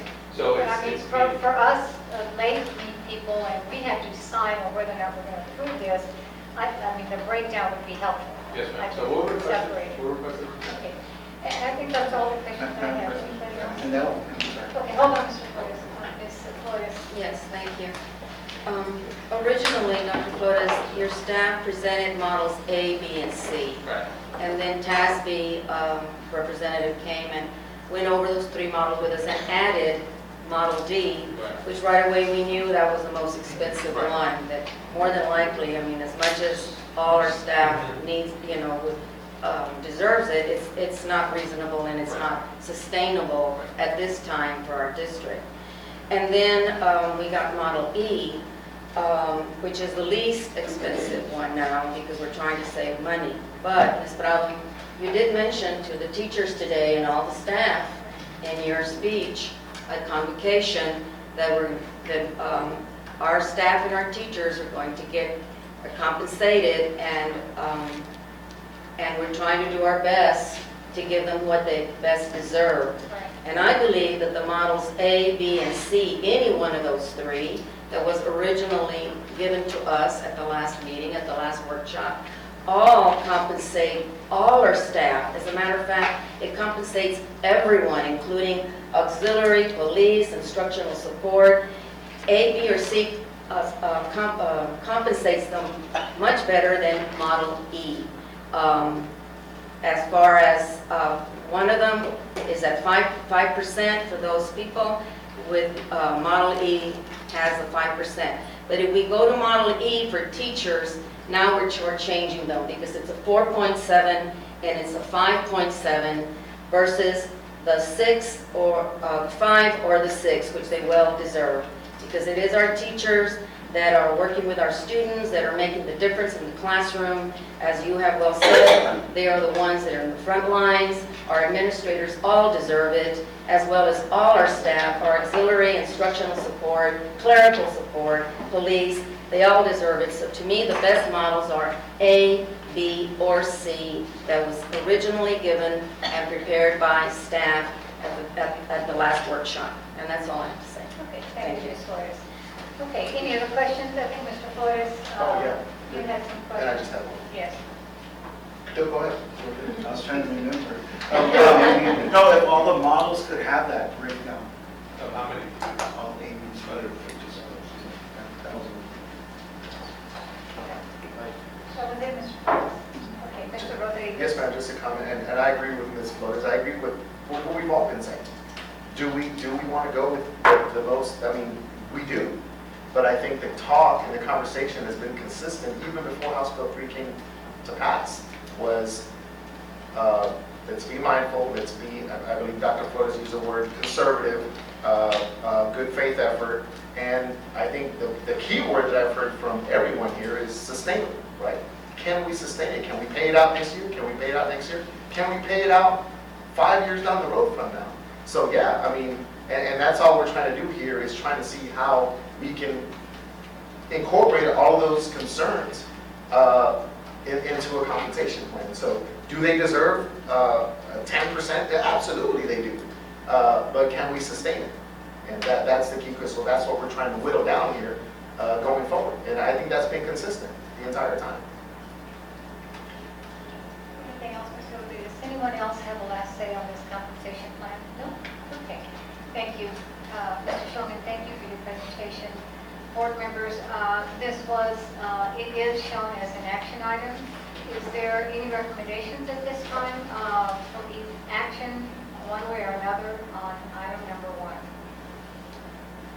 So we need to make a motion if we would like the superintendent to come back with those breakdowns, then we would need to put that in motion. Is that correct? Yes. Mr. Ham, is that correct? To bring it back with the recommendations that were heard tonight, we have to do it in motion? That he can do that, if that's the We just motion, go he get can that do for whatever you, he you don't wants. have to take action and then put it Okay. on for next week.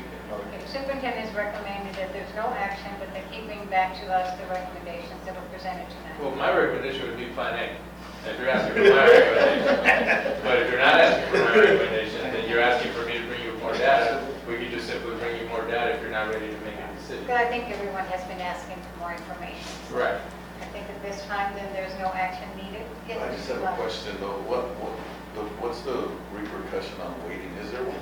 Do we have, when is As long as we get the compensation plan and the budget approved by August 31st, midnight, we're okay. Yeah. That's the goal. That's the ultimate. Like, that's what we have to do. You want to wait till the 29th? Yeah, we can, if that, we can put it on the Compensation. agenda for the 14th. Right, even a compensation, because compensation becomes part of the budget. It does put us in a bind because we're already paying people out of your July 1 starts. So if you approve it today, we project that our implementation of the new compensation plan would be successful for September 15th. But if we waited until August 29th, as Dr. Flores has referred to, reference there, we would more than likely not be able to make a September 15th pay cycle, just due to the manual changes that are required from input side of it. So then it would take 1 more month to get Actually everything catch consistent everybody up. and catch everybody up. I wouldn't They say would get what. that back. There is, yes, there is back pay, but Let's say that too. Because you have- Don't say they're not going to get anything until No, saying, right. we are going to give them the back pay. I was speaking strictly from a legal Gotcha. standpoint, he's Gotcha. speaking from. I implementation level, yes, sir, yes, sir. But I'm saying what we communicate. Hold on, please. Okay, let's have order here. Let me just say this, there's $3 million just in the raises at state. Y'all have to adopt a budget by the end of August. Right. And the salary schedule is a significant factor because it's most of your thing, it's part of the budget. So you really need to, before you add part of the final budget adoption, you really, technically you could do it later and all that, but we're not going to know what the budget is. My recommendation is that we adopt it and incorporate whatever those numbers are, whatever the cost of that adoption is, as part of the final budget adoption. If I may please interject here, let me remind board members and staff that we already have a schedule of meetings. We have another meeting coming on the 14th, and I think at that time, once you provide us the information, now that you have it, if you'll send it electronically, we can digest the information that's provided to us, and on the 14th, I would hope by then, we have all our plans, so we can approve a compensation plan. It's unheard of to wait till the 29th. That is just ridiculous. We know it's got to be done before the 31st. We're never going to jeopardize employees not getting their first paycheck. So we have a meeting on the 14th, and we have a meeting on the 20th. So there's time there to actually review all of the new recommendations and then to come up with a recommendation. So I'm proposing that this come to us on the 14th with also the new data that you're going to provide. See if Tasby can, you think Tasby can get us? We'll make the request after today, and then hopefully Okay. we'll be able to get it back for you. All right, thank you, Dr. Flores. Okay, moving on, our next item on the agenda is discussion and possible board action to adopt the resolution withdrawing consent for appointment of monitor and/or consultant. Dr. Flores, this is an item that I placed on the agenda.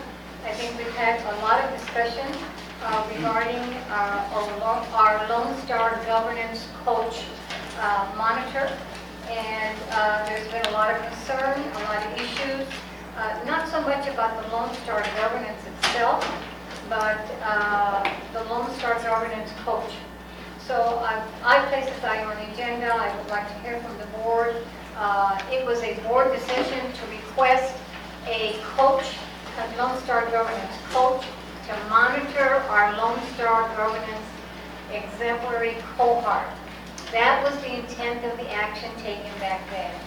So I want to hear from the board on what is their feeling about having this consultant or this coach, and any decisions that they may have. So it's open for discussion. Anybody? Comments?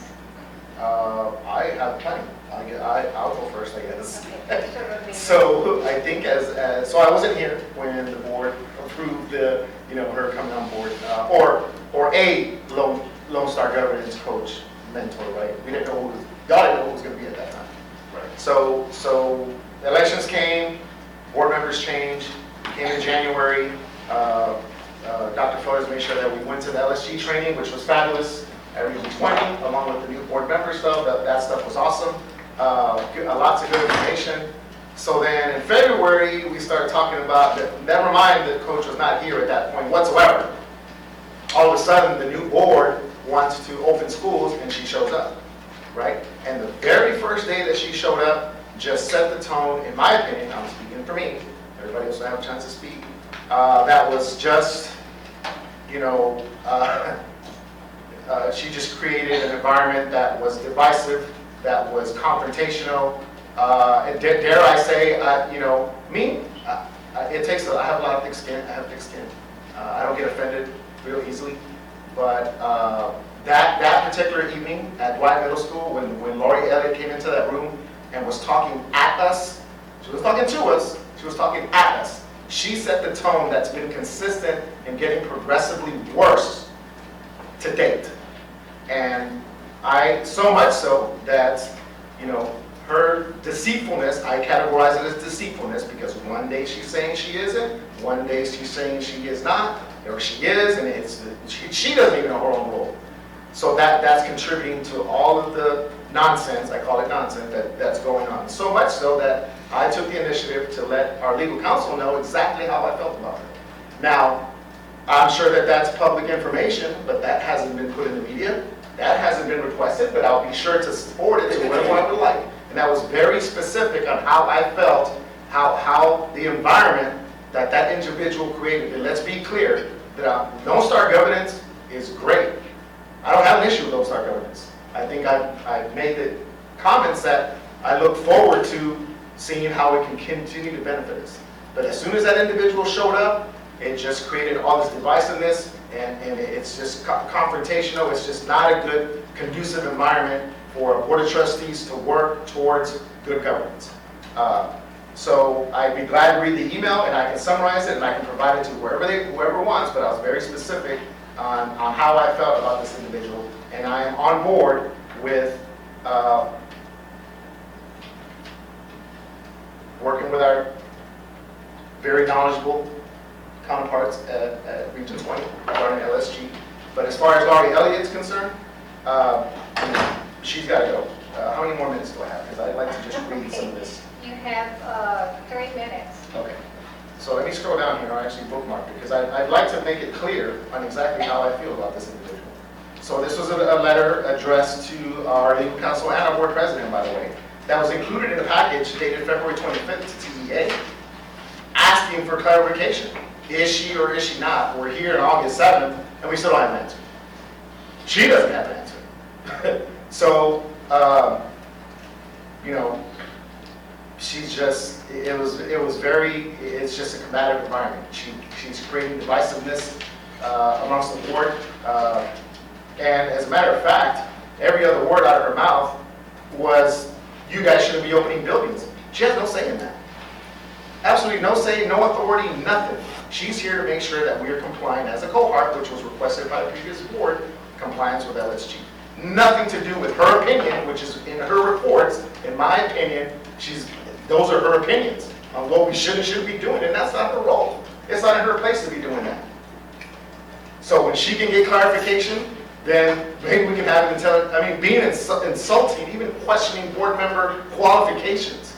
That's just absolutely offensive and ridiculous. And again, it takes a lot for me to get riled up, but I'll tell you what, when I walk into Macy's or Nordstrom or La Cantera and nobody comes to me and asks me if I need help, right away, I think about where I'm at and why are they not coming to help me. So that'll give you a quick caption of what I think of Lori Elliott and how she addresses me and us collectively, I feel, as a board. We're being singled out. She's got to go. That's all I got. Thank you, Mr. Rodriguez. Anyone else have any comments? Madam President? Yes, Mr. Flores. Yes, I do. And so I want to say this also, that I did write emails and I want to be able to read them, since it's public. But before I read them, I would say that I totally am making an effort to embrace Lone Star governance. At the beginning, I had questions, I had concerns. We had training with Mr. Ed and Ms. Deanne. It was awesome, and their support all through up to this time, because they show up to almost every board meeting, has been phenomenal. And they've helped me to understand it and to embrace it. And when I learned that we're going to have somebody from TEA and Lone Star Governance come and help or support, I've seen or felt none of that. I've only felt ridicule, suppressing words, berating words, put down, questionable questions about my qualifications as an elected official from the district in South San Antonio. And so I want to read the emails that I sent to legal counsel, to the board president, and all the way up to TEA. It said, good morning, and this is February 23rd. I am contacting you in an effort to convey my thoughts on the offensive remarks made by Ms. Elliott, the TEA LSU monitor, at the last board meeting when we adjourned from executive session. We were ready to head out back to open session. She asked if she could speak to us. Our attorney had just exited ahead of us, and I figured he was unaware of her wanting to speak to us. I thought she was going to simply and formally introduce herself to us, but instead she sees an opportunity to ridicule, bash, and offend us with her pointed fingers and her unwelcome criticism. Ms. Elliott repeatedly pointed her finger in a manner that was offensive to me, and to colleagues. She dismissed the fact that we're elected officials representing a community. Her finger pointing specifically to our board president, Mr. Rodriguez, our vice president, Ms. Shirley Pena, who's our secretary, and myself. We were in front, and all the finger pointing and putting down was to one side. And so,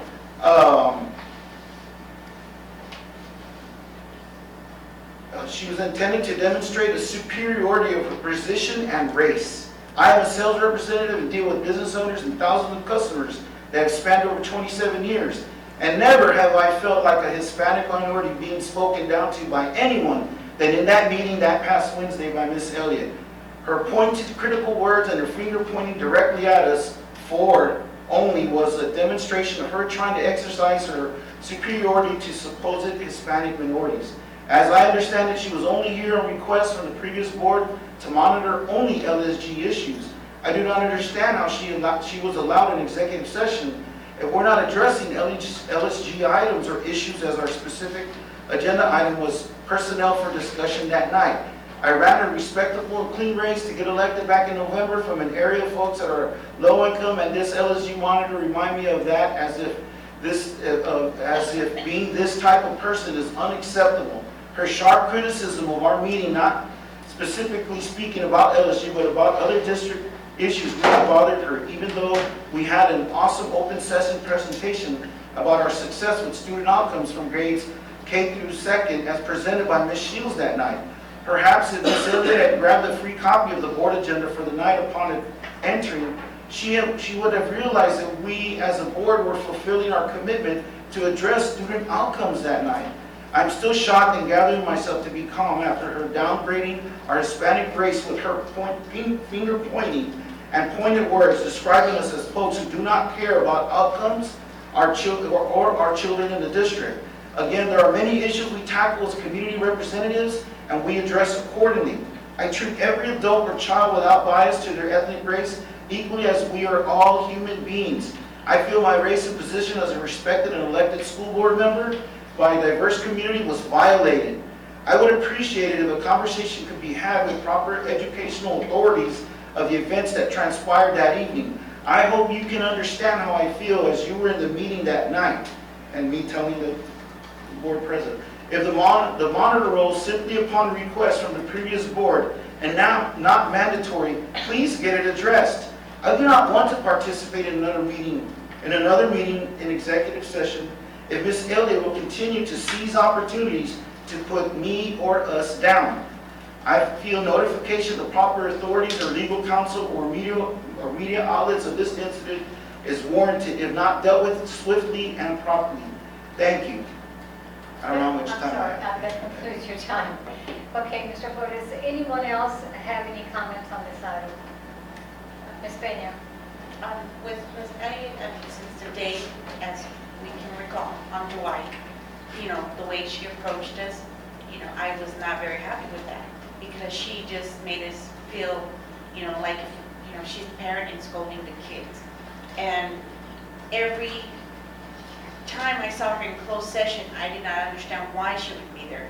But she's there and then she criticized, it just upsets me because I don't need to be corrected because I'm here to represent the community and the students. And all she does is bash us. From the media, they say that, the majority of the board is not looking for student outcome, which I feel that we are doing for student outcome. Opening up schools, for the teachers to have students and the kids will have the teachers' full attention. Being in an overcrowded school will not give the students the right attention they need.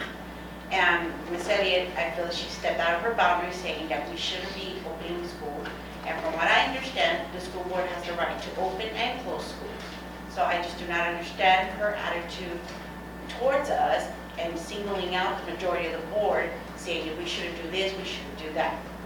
And we always hear the superintendent's recommendation, and it's our choice whether we want to accept it or not. And she's just bashing that we, the board, do not want to accept the superintendent's recommendation. But from what I understand, the board has the right to choose. And I agree with Mr. Rodriguez and Mr. Flores that Ms. Elliott would need to go. That's all I have to say. Thank you, Ms. Peña. Anybody else? Okay, Ms. Flores. Thank you. The bottom line is that this board is not doing Lone Star governance. This board has gone beyond the need of a Lone Star governance coach through the Texas Education Agency. We are now being given a monitor as per the April 30th and July 30th letter by the Deputy Commissioner of Governance and Accountability, Jeff Cottrell, because of the bad governance that we are doing in this board. And this is what the letter said. Dear Mrs. Prado and Dr. Flores, the purpose of this letter is to notify you that in accordance with the requirements of Texas Education Code 39A.003B, I have conducted a quarterly review of all conservators and management teams appointed to oversee district operations throughout the state, as well as a review of all TA monitors and Board of Managers placements.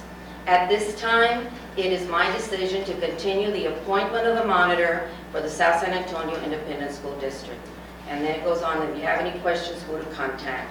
This is from the Deputy Commissioner of Governance and Accountability. He feels the need to place a monitor here, so Ms. Elliott she might have started out as an LSG coach, but now it's gone beyond that because of the bad governance by this board, and now she is an appointed monitor. Thank you. Thank you, Ms. Flores. Anybody else? Okay, Mr. Elotta will get his first one. So, the way I feel that we voted as a board to have a monitor placed on our board because we were excelling at Lone Star governance at that point. Where we are now and where we were then, as far as Lone Star governance is concerned, two totally different boards with two totally different models of Lone Star governance. And Lone Star governance is a framework, it's a guide, and it's a way to do business. It's not a take a course and hey, we fulfilled our obligation. It's the way we handle our meetings, it's the way we handle our executive session, it's the way we handle the public, it's the way we handle ourselves. It's Lone Star governance was created to give us a guide on how board members should be and how they should interact with administration to be able to fulfill a vision and move forward. And focusing on student outcomes, the definition of a student outcome is what kids know and what they're able to do. And so opening a school does not qualify as a student outcome. So when a coach is telling you we're in violation of LSG and what we're supposed to be doing, that's her job. So I didn't take it as offensive or racist or whatever else, is being said. Was it scolding? It was. And I felt the same way. I felt that we were way off the mark on Lone Star governance. And we have not been practicing it, and still are not practicing it. Our focus is not student outcomes right now, and it hasn't been for a while.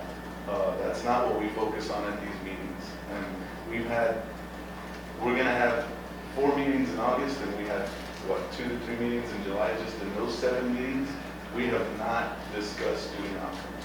And academics is not our focus right now. So in that respect, I feel like I would want to continue with someone that can help us, and I can understand Ed, Bada, and Region 20 partners are there to help us as well. But somebody like that is supposed to be able to put us back on track from where we were to where we are, to keep us at exemplary, or to even keep us at good standing with LSG. That's what their role is. If we didn't like her approach, or if we didn't like her attitude or whatever, then we address that and we get a different coaching. But obviously we need help with Lone Star governance. We're not fulfilling that obligation. And we ourselves evaluate ourselves on Lone Star governance every quarter. So if we look at our past couple of evaluations, we're way off the mark. And we're not fulfilling those marks that we set for ourselves. So I feel like we need a monitor.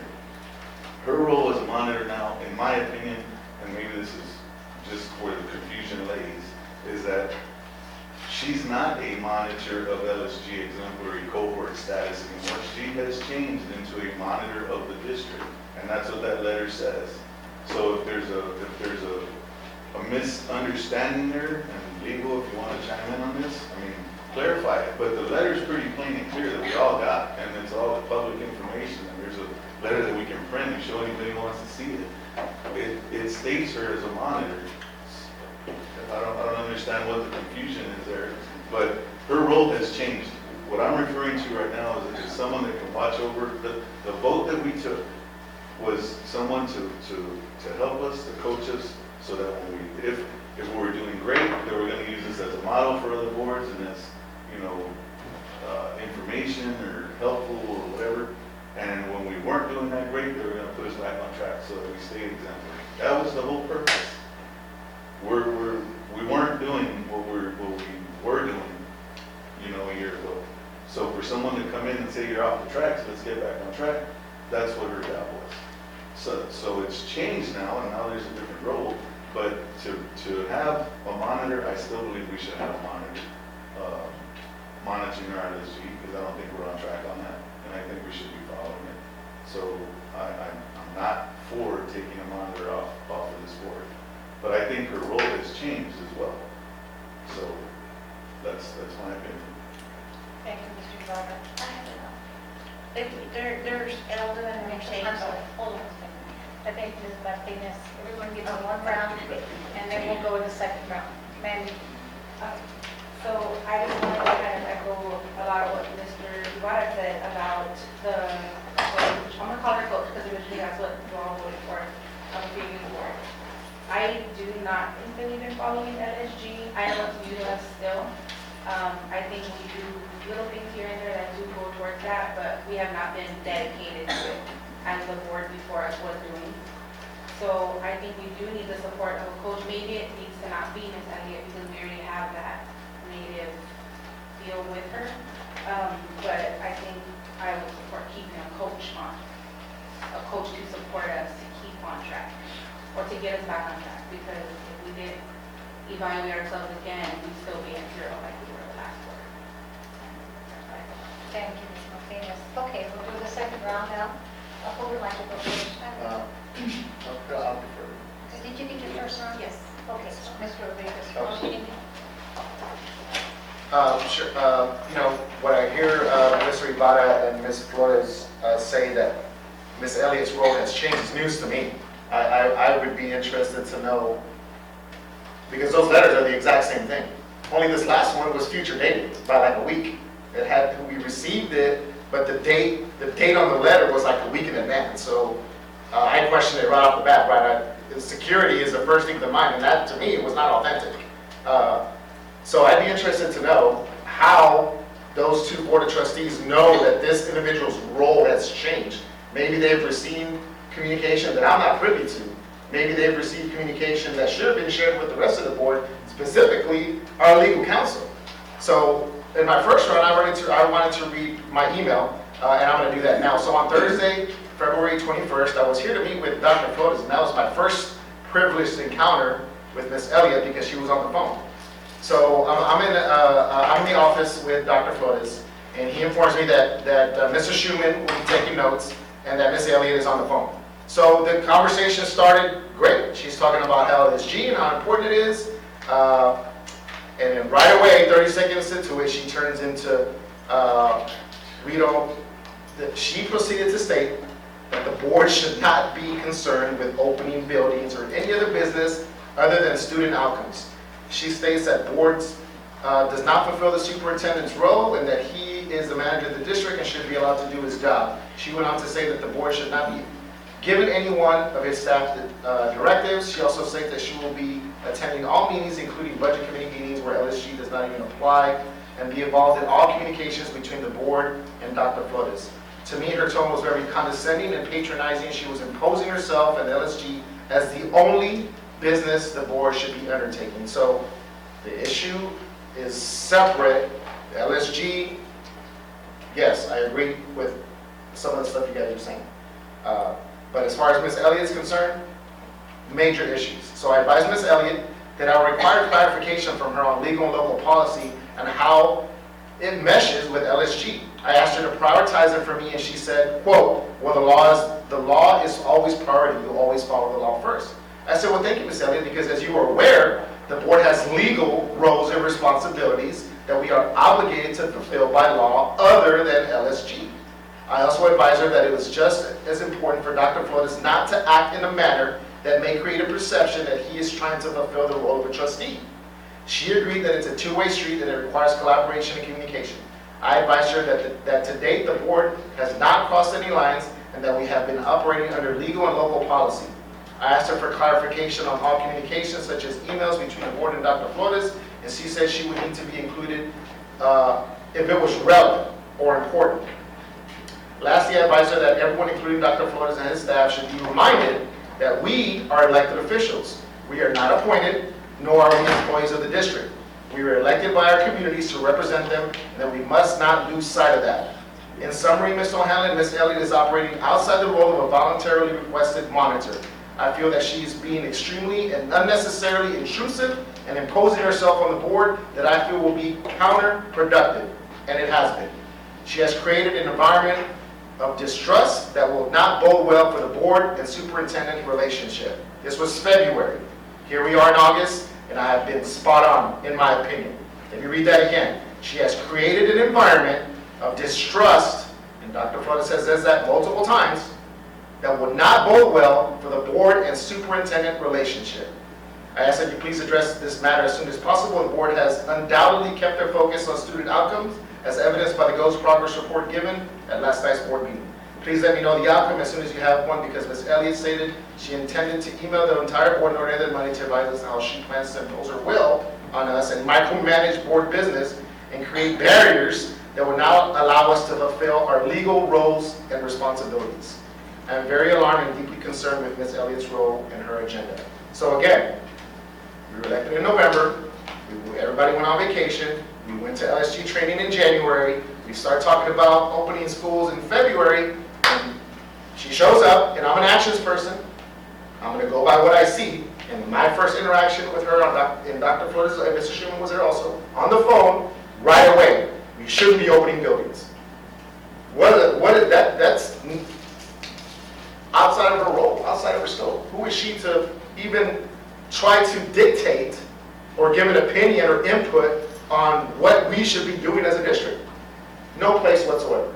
And those letters, and you're right, Ms. Flores, we have gotten those letters. We've gotten them sometimes late. I think these last ones we got them late. I mean, everybody else gets them before the board. So that's why I'm interested to know if some of these board members are privy to information that I'm not. So if her role has changed from a legal status, I think legal counsel would like to know as well. I don't know if Madam President would afford the opportunity to address that here after we're done. Yes, after everyone's got the second round, and Mr. O'Hanlon, you'll be able to speak. Are you done, Mr. Yes, ma'am. Speaker? Thank you. Okay, your time is up. Mr. Flores? Yes, ma'am. I'd like to read an email from July 26th, and this is from the recent meeting. Good morning. I am sending this email to the Superintendent of Schools, Dr. Flores, the Board President, Madam Chair, Ms. Connie Prado. I spent this time reviewing the board meeting in July, from July 24th, and specifically to the citizens to be heard portion where TA representative, LSG coach / monitor, Ms. Laurie spoke. I have constituents asking me who this person is, and if she is from here, as I feel accountable to report to them accurate information concerning this matter. I wanted to understand why she would abuse a powerful forum such as Citizens to be Heard to advance threats, shame, intimidation, retaliation, a personal hate agenda, and a white privilege-driven speech to get the last word in. I received an updated email late Thursday on June 18th of the board agenda for the July 24th meeting. I checked my email to stay up to date with any messages I received from the district. After I reviewed the agenda, and in that email, I saw an item number 5 under the report segment of the agenda referring to Ms. Laurie Elliott's report. It was approximately 5:15 that day.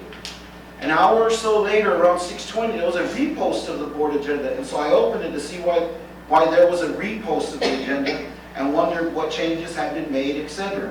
After reviewing the repost, I noticed that Ms. Laurie Elliott's report was taken off. I accepted the repost and didn't question as to why it was taken off, as I figured it was a good reason. I do remember that the last time Ms. Laurie Elliott was given an open session opportunity to report, it was an embarrassing personal assessment of what she believes is happening with the SSAISD Board of Trustees. Even then, I felt her suppressing white privilege words were meant to pierce and demean an all-Hispanic board with an all-Hispanic majority. Now, fast forward to the Citizens to be Heard portion on the 24th, Ms. Laurie Elliott announced to speak. I was surprised that a more professional avenue was not utilized to give a report. If a report was to be read to the Board of Trustees or to the public, then maybe it would have been ideal for her to submit the report 14 days prior to a regularly scheduled board meeting, just like the rest of us do under the Lone Star governance model, and offer us a chance to see it on board, and it's public when it's on there, to study in advance, in case we have questions of her findings. However, this TA LSG monitor representative initiated an angry advance on the sacred and honorable Citizens to Be Heard Forum designated for actual local citizens to again use the word grandstand is what she did to dictate her personal agenda.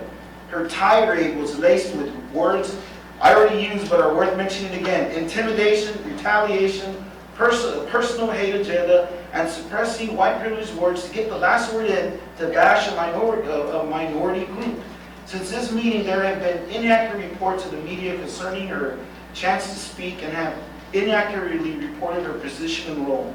I believe she has abused her TEA position of serving a role meant for mentoring and supporting the South San Board of Trustees and has traded it for a position of pseudo power meant to desecrate an honest board.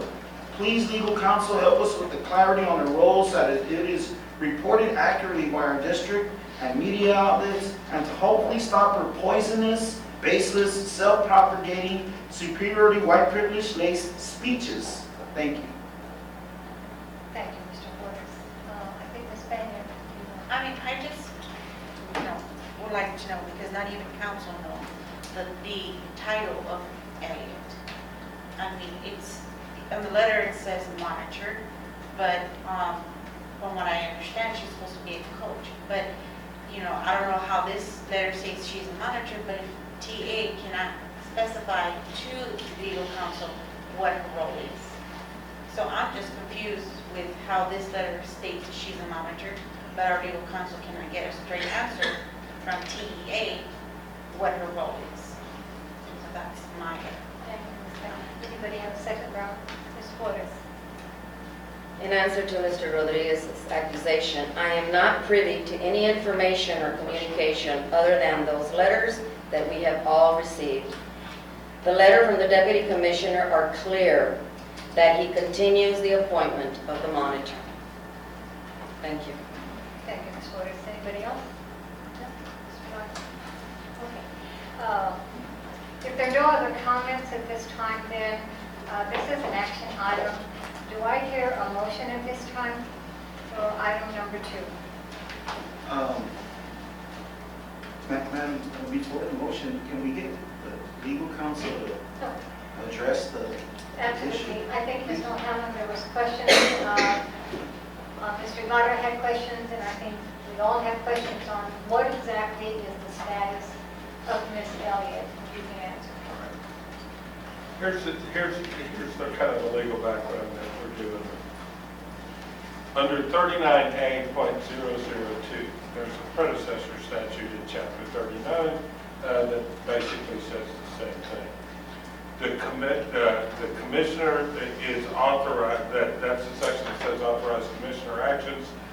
39A.026 says the commissioner can appoint a monitor, quote, if a school district is subject to commissioner action under section 39A.001. All right? So a monitor is appointed if an action is authorized under 39A.001. Under 39A.001, the title is grounds for commissioner action. The commissioner shall take any of the actions authorized by this subchapter, which includes the appointment of a monitor, to the extent the commissioner deems necessary if, number one, the school district does not satisfy accreditation criteria under 39052, or academic performance standards under 39053, 39054. There's not been such a finding at this point. The next one is any financial accountability standard is determined by commissioner rule. There hadn't been a violation of any accountability standard, at least that I'm aware of. The commissioner, or the last is the commissioner considers the action to be appropriate on the basis of a special accreditation investigation under 39.057. For that, as everyone knows, there is a special accreditation investigation coming on, but it's not complete. So the authority to issue the sanctions doesn't trigger until you've been through the completed special accreditation investigation. There's been a finding, there's been an informal review, there's been a series of processes prior to that. So the problem that we have is that, and that was the letter I wrote in February, which is, I'm not sure what your authority is. Please tell us in terms of that. The other possibility is that it is possible that they would construe that the resolution that was adopted by the Board of Trustees was a request for a monitor as opposed to a Lone governance codes. And we asked them that in the letter on February 25th. Today, we don't have a response to that. Our concern with respect to the appointment of the master is it remains ambiguous to me because the Texas Education Agency has not responded to the request for for them to explain what their base is for that determination. And they haven't done it yet. They simply sending that letter that Flores wrote is a quarterly letter that they wrote in terms of a renewal, but they haven't they've sent us, that's the third one they sent. We have no explication of what the statutory basis for that is. I don't think they've told the superintendent. We just don't know. So that's where we are. I don't see that they have the authority at the current time, but that's the letter was is to say I don't see the authority. Please explain yourself in terms of that. We just haven't heard back. That's where we are. Thank you, Mr. Hammond. Can I ask you a question? Yes, Mr. Ibarra. So how's the Board of Trustees supposed to interpret that letter? The TEA letter? Yeah.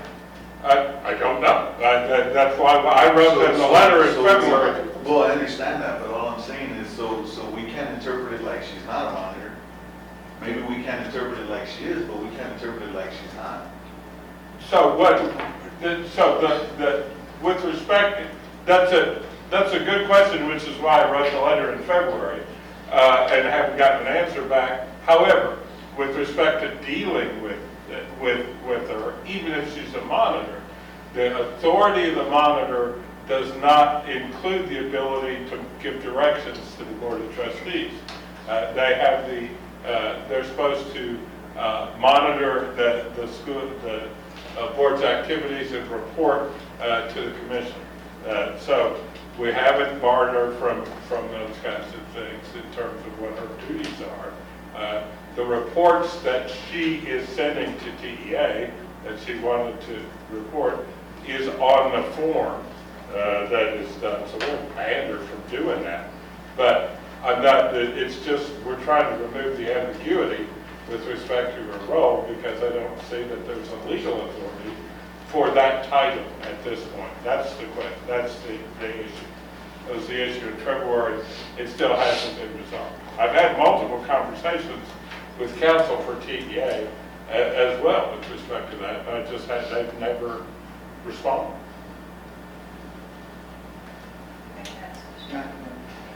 Yes, Mr. So if you're a Chapter 29 appointed monitor, are you required to attend all the meetings? Well, Is it best practice to attend all the meetings?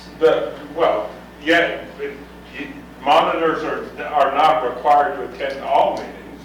There's not a requirement of that. They typically do, but with respect to the attendance of meetings, public meeting, there's no kind of compulsion that's necessary with respect to access to that. Our meetings are on the internet, so we never got into an operational issue with respect to her qualifications or not. So that's the issue with respect to that. So she's, as a monitor, she has the authority to observe and report, but that's it. So we haven't operationally clashed in terms of that because she hasn't tried to direct anything. well, I thought, so she has a, I think she will admit she doesn't have the authority for her to direct anything. TA's counsel has certainly informed me that she doesn't have the authority to direct it. And I'll agree with that. I mean, I don't think we need to take directives from her, but an observation and a suggestion, an opinion from her as a coach, saying whether we are or are not on track on LSG, I think is perfectly acceptable. And that's the prerogative of the board with respect to what it considers, that's your own prerogative. I'd like to say something before I ask for a motion. You're right, Mr. Ibarra. She has the right to report on our status as Lone Star government and where we stand. But her reports have gone far beyond her authority to report on our conduct and on our opening of the schools and other issues that have nothing to do with Lone Star governance. So she has overstepped her boundaries many times. And going back to the letter that Ms. Flores has and read, when we first appointed her, because I was on the board, the previous board, I made the motion. I'm the one that read the motion that said that I recommend that I agree that we appoint the TEA provide us with a Lone Star governance coach for our exemplar cohort to monitor us. So that's in the minutes. It is documented. She is a coach to monitor Lone Star governance.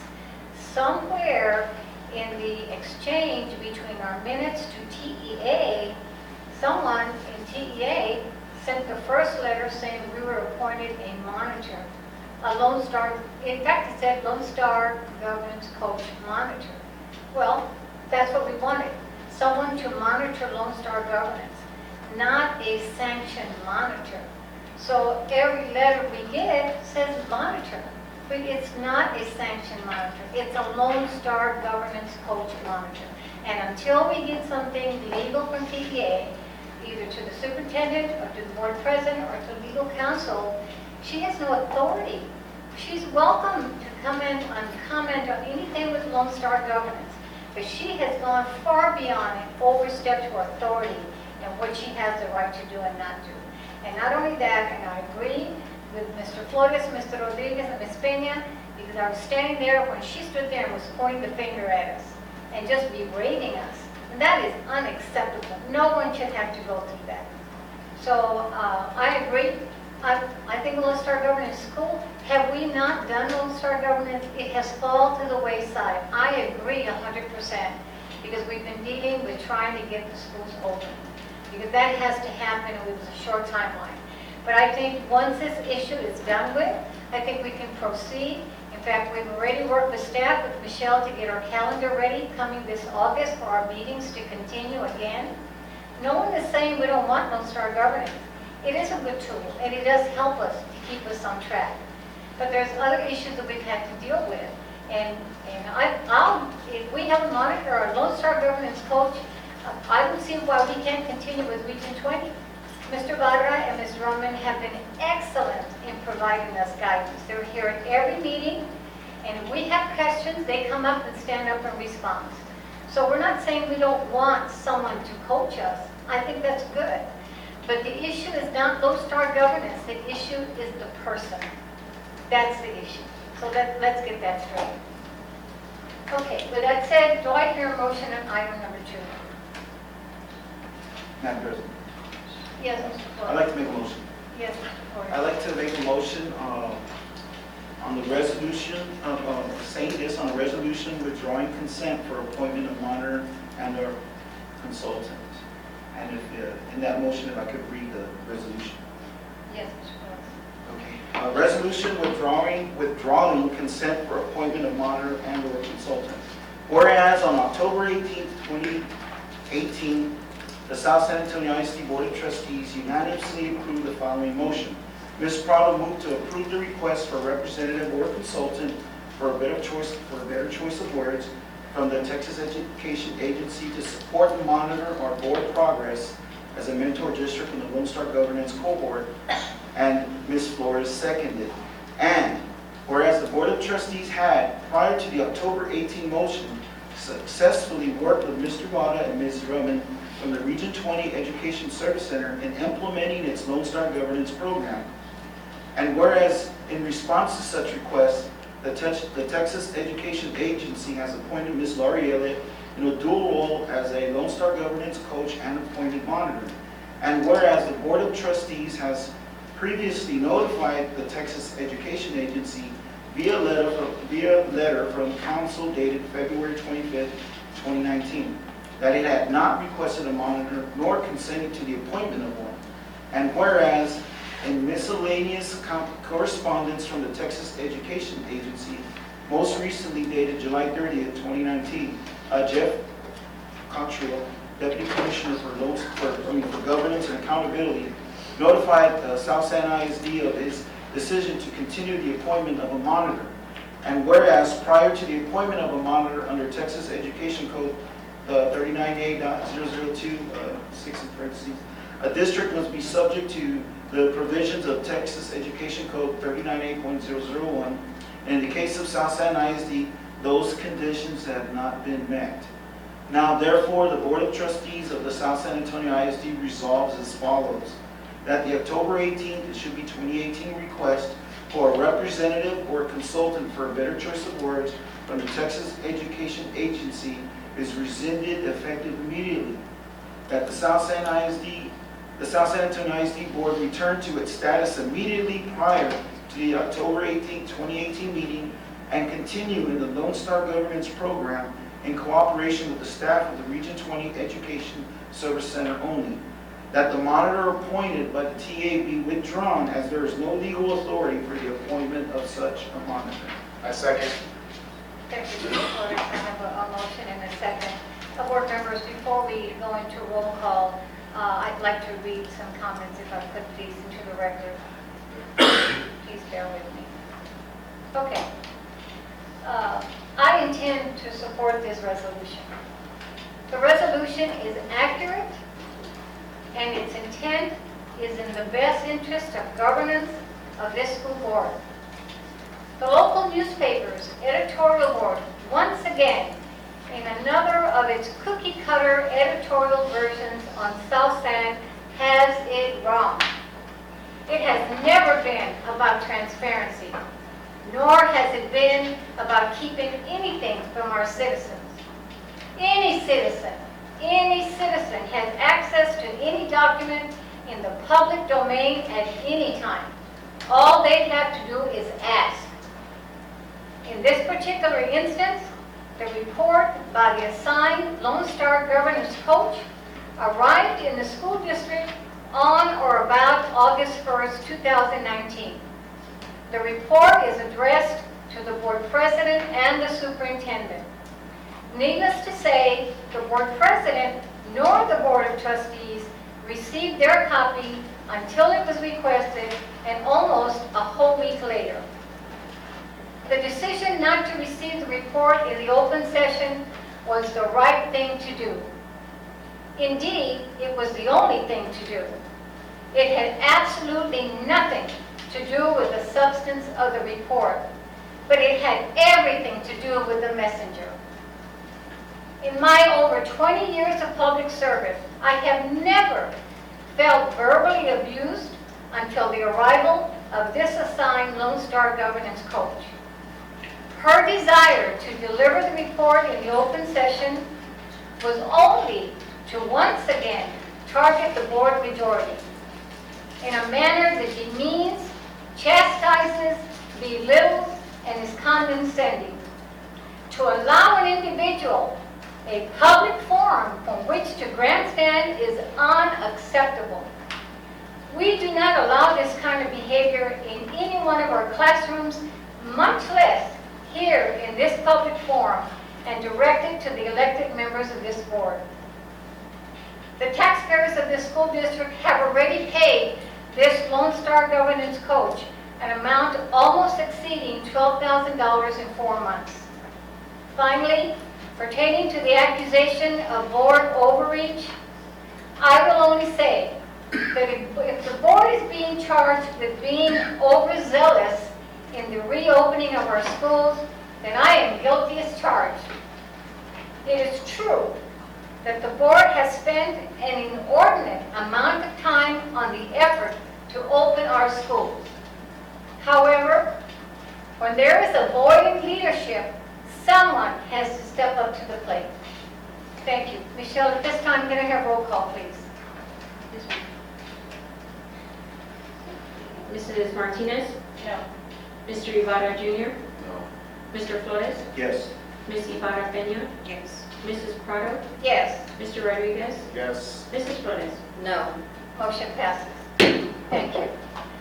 Okay, moving on to the next item, item number 3, discussion and possible board action to authorize publication of notice of public hearing on budget and tax rate for 2019-2020 school year. Dr. Flores. On this one, I know that our legal counsel asked to see if we could add this in time. So Kevin, would you be able to explain a little bit more about the recommendation of the tax rate? About what the form is? Yes. All right. Under the Texas Truth in Taxation law, prior to the adoption of the budget and/or tax rate, we are required, a school district is required 10 days prior to to have a public hearing and post a public hearing, a notice of that public hearing 10 days before the adoption of the budget and/or the tax rate. The state law requires that we adopt the budget not later than August the 31st and a tax rate not later than August the 30th. I mean September the 30th. So typically, it's been a habit of this district as well as virtually every school district in the state that the final adoption of the tax rate and the budget occur at the same meeting. In order to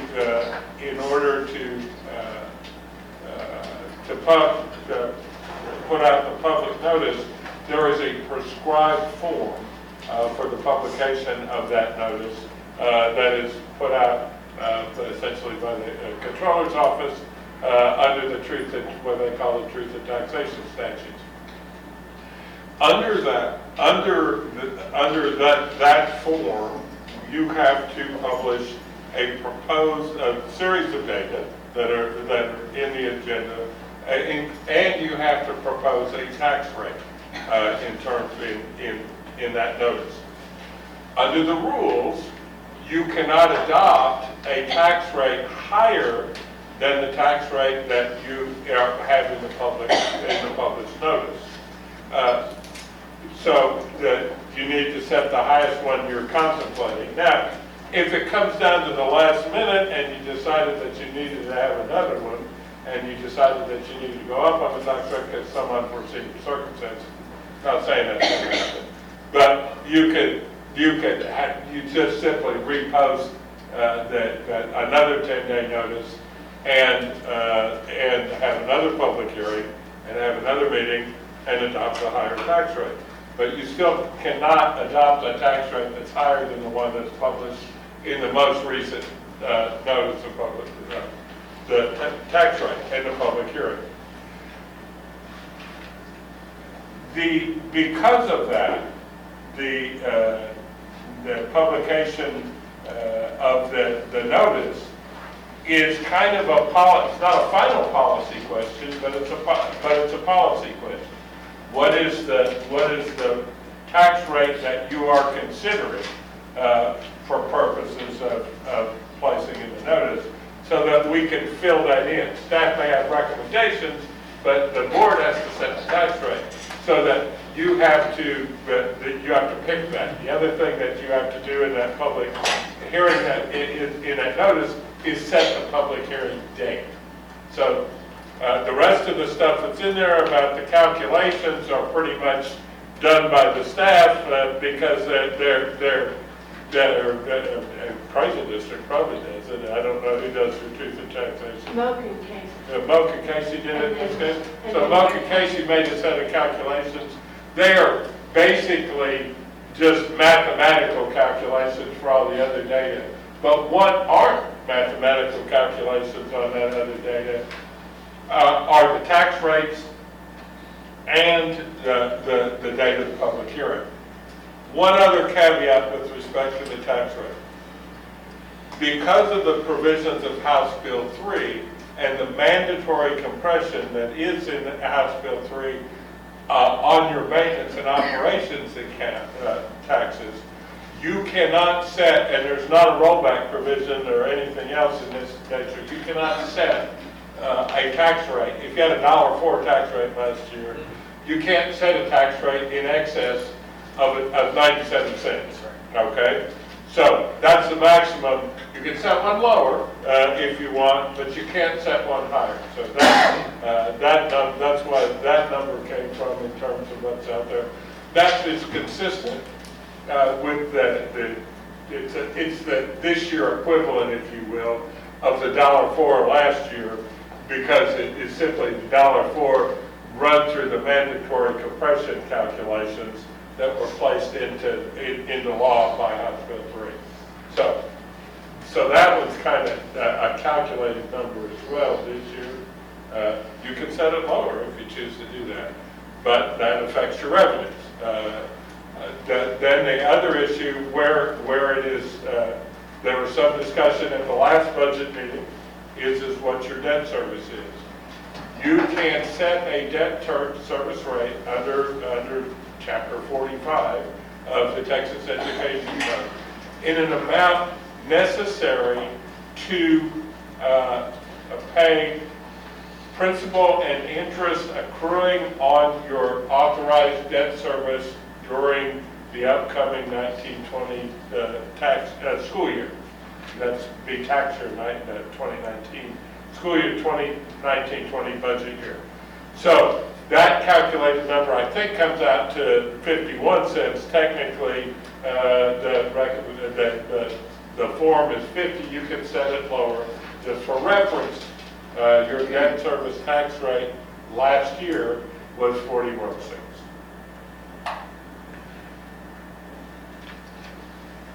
Thank you. Okay, Mr. Henry, thank you. Mr. Ibarra? I know we had three kind of little examples that you presented on what we could do on different scenarios with the tax rate. But what's the recommendation of that on this issue? Which model of the three, or which, if not one of those models, what would you recommend as a percentage, so that we capitalize right on some revenue, but don't overtax our base? Well, I know that having conversations, we were looking at a total tax rate of about 45 on the INS, 97 plus 48 cents. 48 cents on the INS, that gives you a total of $1.45. That would give you a deficit in your INS balance of $315,000, with a little over $3 million in fund balance in the INS fund. If you were to match the 41 cents that we have this year, it was a deficit of more than 1.5 million, and the ending fund balance would be 1.8 million at the end of 1920. So that's a very quick expense of your fund balance, which would be very sustainable for long. So you'll have to change your tax rate in the future at some point. This year is a good year to consider changing your tax rate because you are already, as Kevin has mentioned, reducing your M&O from $1.04 to 97. So you can state that you're not increasing taxes, you're just transferring it from M&O to INS. And it'll keep what you take out of the fund balance on an annual basis, so you can reduce that. So the recommendation on $1.45 would give us that surplus. It would reduce your... Or it would reduce our... The amount of that funds that are coming out of the general fund balance. Satisfying. We don't have a model to give you a surplus fund balance, but based off you already having a surplus fund balance in excess of 3.3 million, you can spend some of that. And so it's using some of that money that was collected before to to lessen The blow. the load. Yeah, right. Okay, so that's the only question I have. Anyone else? Questions for Mr. Shulman, Sam, anybody? I do. This was already, had numbers in there. Who prepared this? Mo Casey. Pardon? Mo Mo Casey. Casey did? So is this Mo Casey's recommendation? No, ma'am. What happens is Mo Casey asked the district what our recommendation is. After speaking to legal counsel and him informing me that the board could set a rate lower, but we couldn't go higher, we decided to go ahead and go with the 50 cents, knowing that y'all can make any decision y'all want to make, being informed. Okay. So this is what you're proposing then, is the 50 cents? No, ma'am. This was the highest that we would have Okay. wanted, but we would like you to go to 48. We're proposing 48. Okay. The 50-cent model is the one where we have very minimal deficit, right? Yeah, it's about $31,000. Or $30,000, Yeah. But that's raising it to the 50s. Then you're going to be raising taxes I think to your... that's- To satisfy the payment, you have to go over 50 cents if you don't want to touch your fund balance. But when you go over 50 cents, the perception of that is what we're trying to avoid because of the 50-cent test. If we could avoid it, which we can, we should, in my opinion. So that would take us to $1.47 as opposed to, I'm sorry, $1.45? 45, 97 cents on M&O, and then 48 cents on INS. You As keep the opposed same to tax rate. $1.47. No, you keep the same tax rate as is No, I current year. understand. But I'm just reading here. I guess this was Mo Casey here. Because of the 50 cents, they're saying 147, but since they're 147. going 48 cents, it's $1.45. Yes, ma'am. Yes. Yes, ma'am. Okay, any more questions for staff or Dr. Flores on this issue? No? Okay. If there's no more questions, this is an action item. Board members, do I hear a motion? A motion to, make a motion Okay. to accept the admin recommendation of $1.45, 97 cents, Okay. and 48 cents. And- 97 on M&O, 48 on INS. You have to approve the date and time also. Fix the date, yeah. Yeah, we need a date of the public hearing so we can put that in the notice. It's on the very top. Is that it? So look at that date to make sure it's If you'll exactly. approve it, that's when. So okay, I have a question to you, Mr. Ibarra, before you make your motion. It's at the very top. Yes, this is, it's August 20th, and that's when we're having our... It's up to you. It has to be 10 days after the newspaper notice, Right. but it can be any time between that 10 days and the end of August. And Because as I soon think as we had get a- it, It's just kind of Friday. If I do turn it in tomorrow, as soon Oh, as... hold on, Ms. Kaiser. Oh, I think we had already scheduled, and in the schedule, Dr. Flores, we had decided the 20th would be the date for the budget approval and the tax rate at the same time. And that gives you 10 days to publicize it, if it's on the 20th. If you choose the date of the 20th... If you approve it today, if you approve the notice for today, we can move forward with the newspaper. It suffices the posting requirements, and then on the 20th is where you get On the officially 20th, have the we hearing approve it. from everything else. If we tell them tomorrow, it'd get in the newspaper on the 9th, right? Yes, So we could set it as early as the 19th, but we have to have 10 days notice. So, and we got to work around the newspaper publication. So other than that, you can set it at a convenient time. Can I ask one more question? Or I didn't realize this was Mo Casey's numbers. I was looking at the very bottom of the fund balances. So this is based on 50 cents. Can anyone tell me, based on the 48 cents, what is our fund balance going to look like? At the end of 1920, our expected fund balance with a 48-cent rate would be $3,022,159. I'm sorry, 3 million, 22,000. 22,000. $159. It's in the document that we have. but this is a projected fund balance. It's just a projected Right. fund balance for the current fiscal year. Right. What Mr. Shimmon's referring to is the next year. The 1920. Right, But no, I'm this looking is- at what number is going to go here, the bottom? It would stay the That's same. it. It's just a projection. Okay, but the projection is, Casey's projection, which is No, 21 ma'am, we million. provided that. That Oh, we you did provided provide that. the. Oh, okay. Yes, ma'am. It was our projected fund balance. Okay, so we project that at the end of this budget year, this 2018, 19, 20, that we project we will have a fund balance of 21,033,858. Worst case scenario. That's your projection. Worst case scenario. Good. I'm hoping. Okay. All right, I just wanted clarification on that. Okay, I have a motion by Mr. Ibarra. Do I hear a second? I think we're gonna add the date, right? So we're good with adding in 20th. That's right. Yes, August 20th, 2019, yes. as the date, And the time. at 6 p.m. on August 20th, 2019, All for right. the public hearing, to approve that tax rate. Okay, now we have a motion by Mr. Ibarra. Do I hear a second?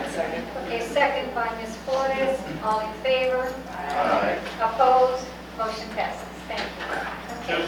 Just a final thought is that it is often occurs, but is not required, that most commonly occurs that's when the tax rate is typically adopted and because of that public hearing. It's not required. But it probably will be posted that way. If you choose not to do that, that's required. Okay, that concludes our discussion of possible action items, and now we'll go to budget workshop number 4, Dr. Flores. Yes, Did ma'am. we vote?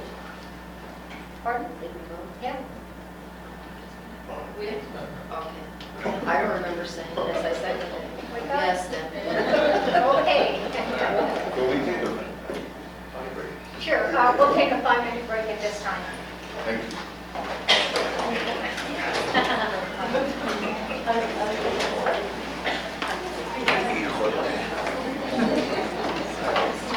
And then signature. Yeah.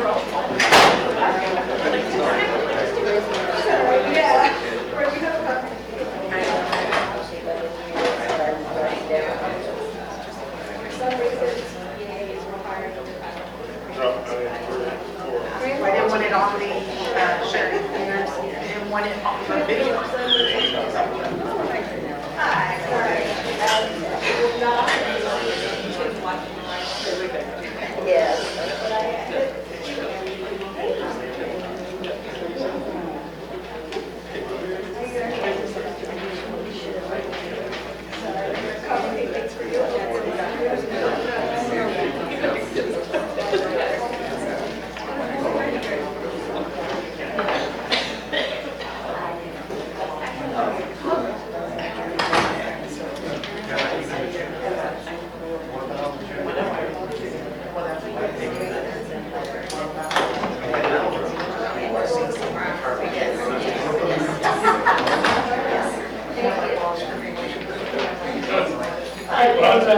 It's watching. It's watching. It's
We have to play over there.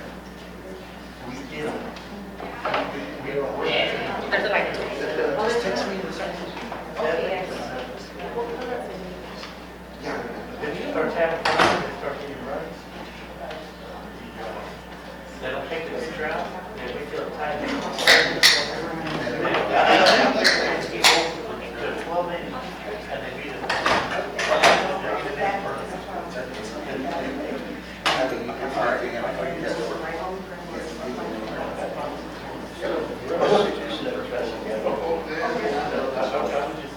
Yes, sir.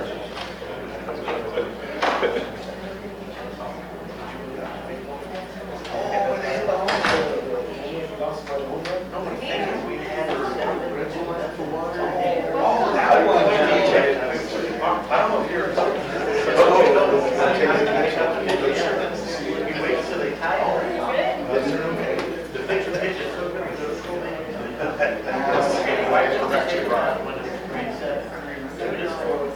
They were updating us on the scores. Right. They got it in. It's like, and they got the top line. At what point do you have to wait till the. Yes. How are you doing?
Good.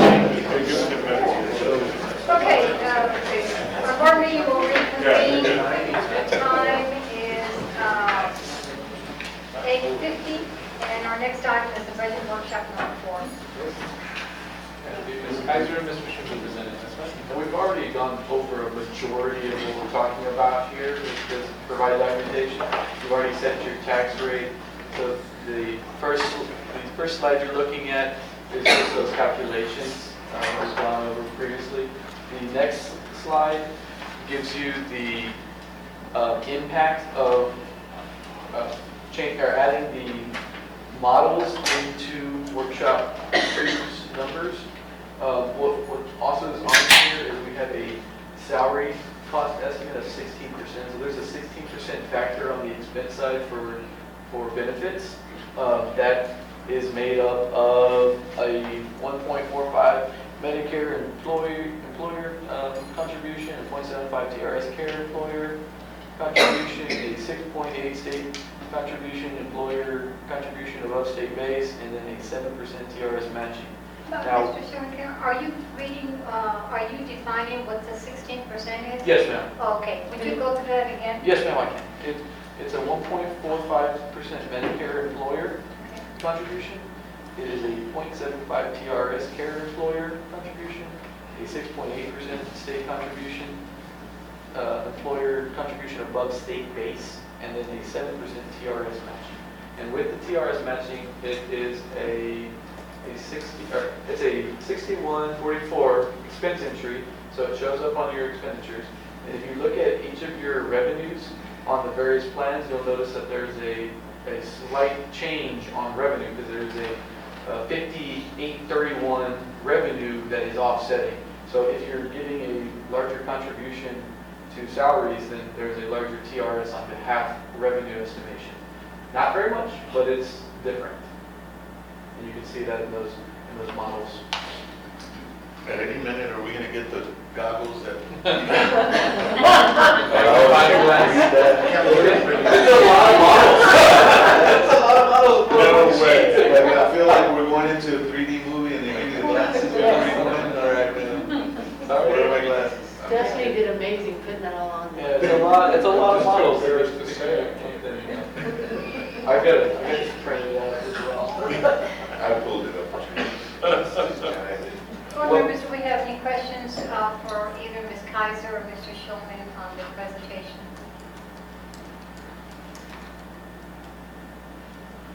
Do I hear none? I just have one question. On the 2019-2020 forecasted workshop number 2 and number 1.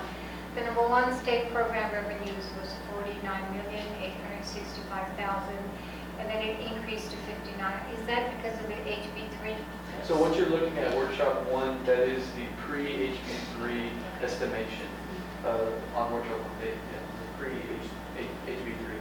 Workshop number 2 is our post-HB3 estimation from OKC. Yes. All right, that was what I was asking. And then I know you gave me the rundown on the 16% of the benefits, so it does not include the contribution to workman's comp plan?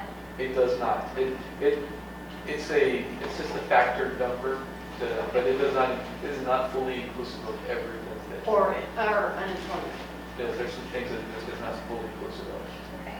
And there's some factors, there's other factor, 16% is just the number we use for budgeting, but there's also like a reduction in savings whenever you don't have your health insurance, the current happening, and things like that. Okay, and I guess we won't know until the board decides on a model, what impact the compensation plan will have on the deficit. Okay, yes. And I would say also the other thing that might make a change on here is if the board decides to up the stipends, this is where we will reflect it in the different functions. Right. Yes, ma'am. And we don't count the stipends to our hospital 3 obligations. So. Right.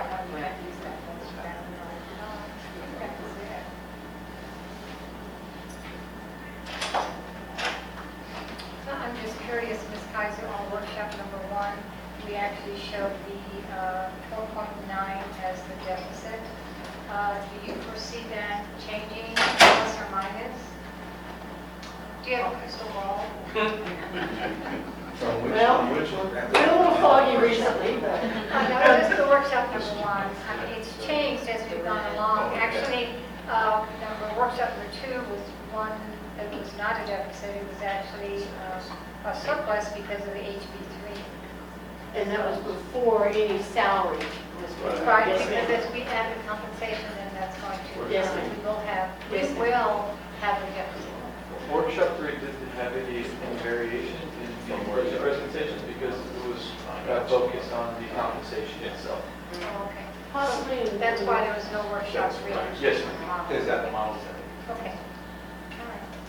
And workshop 5 is going to be done, we'll say workshop 1, 2, 4A, 4B, 4C, 4. I'm joking.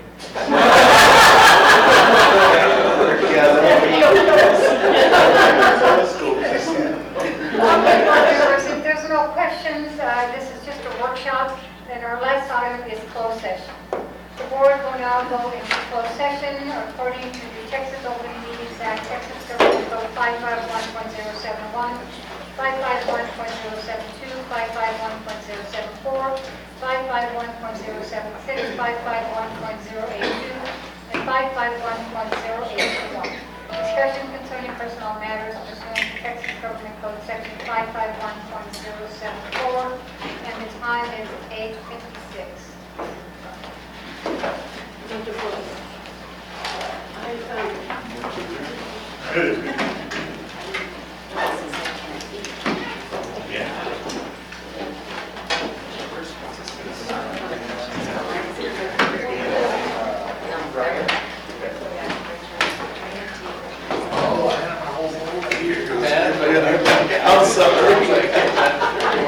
Take my vote, that's fine.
You want him to be a part of the process. Louis? Oh, okay. Wrong. Louis, should have waited.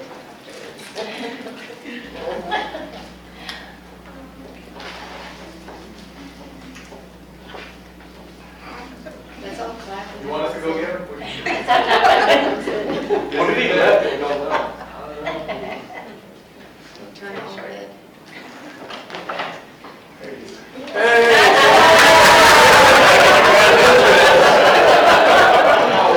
Move to adjourn.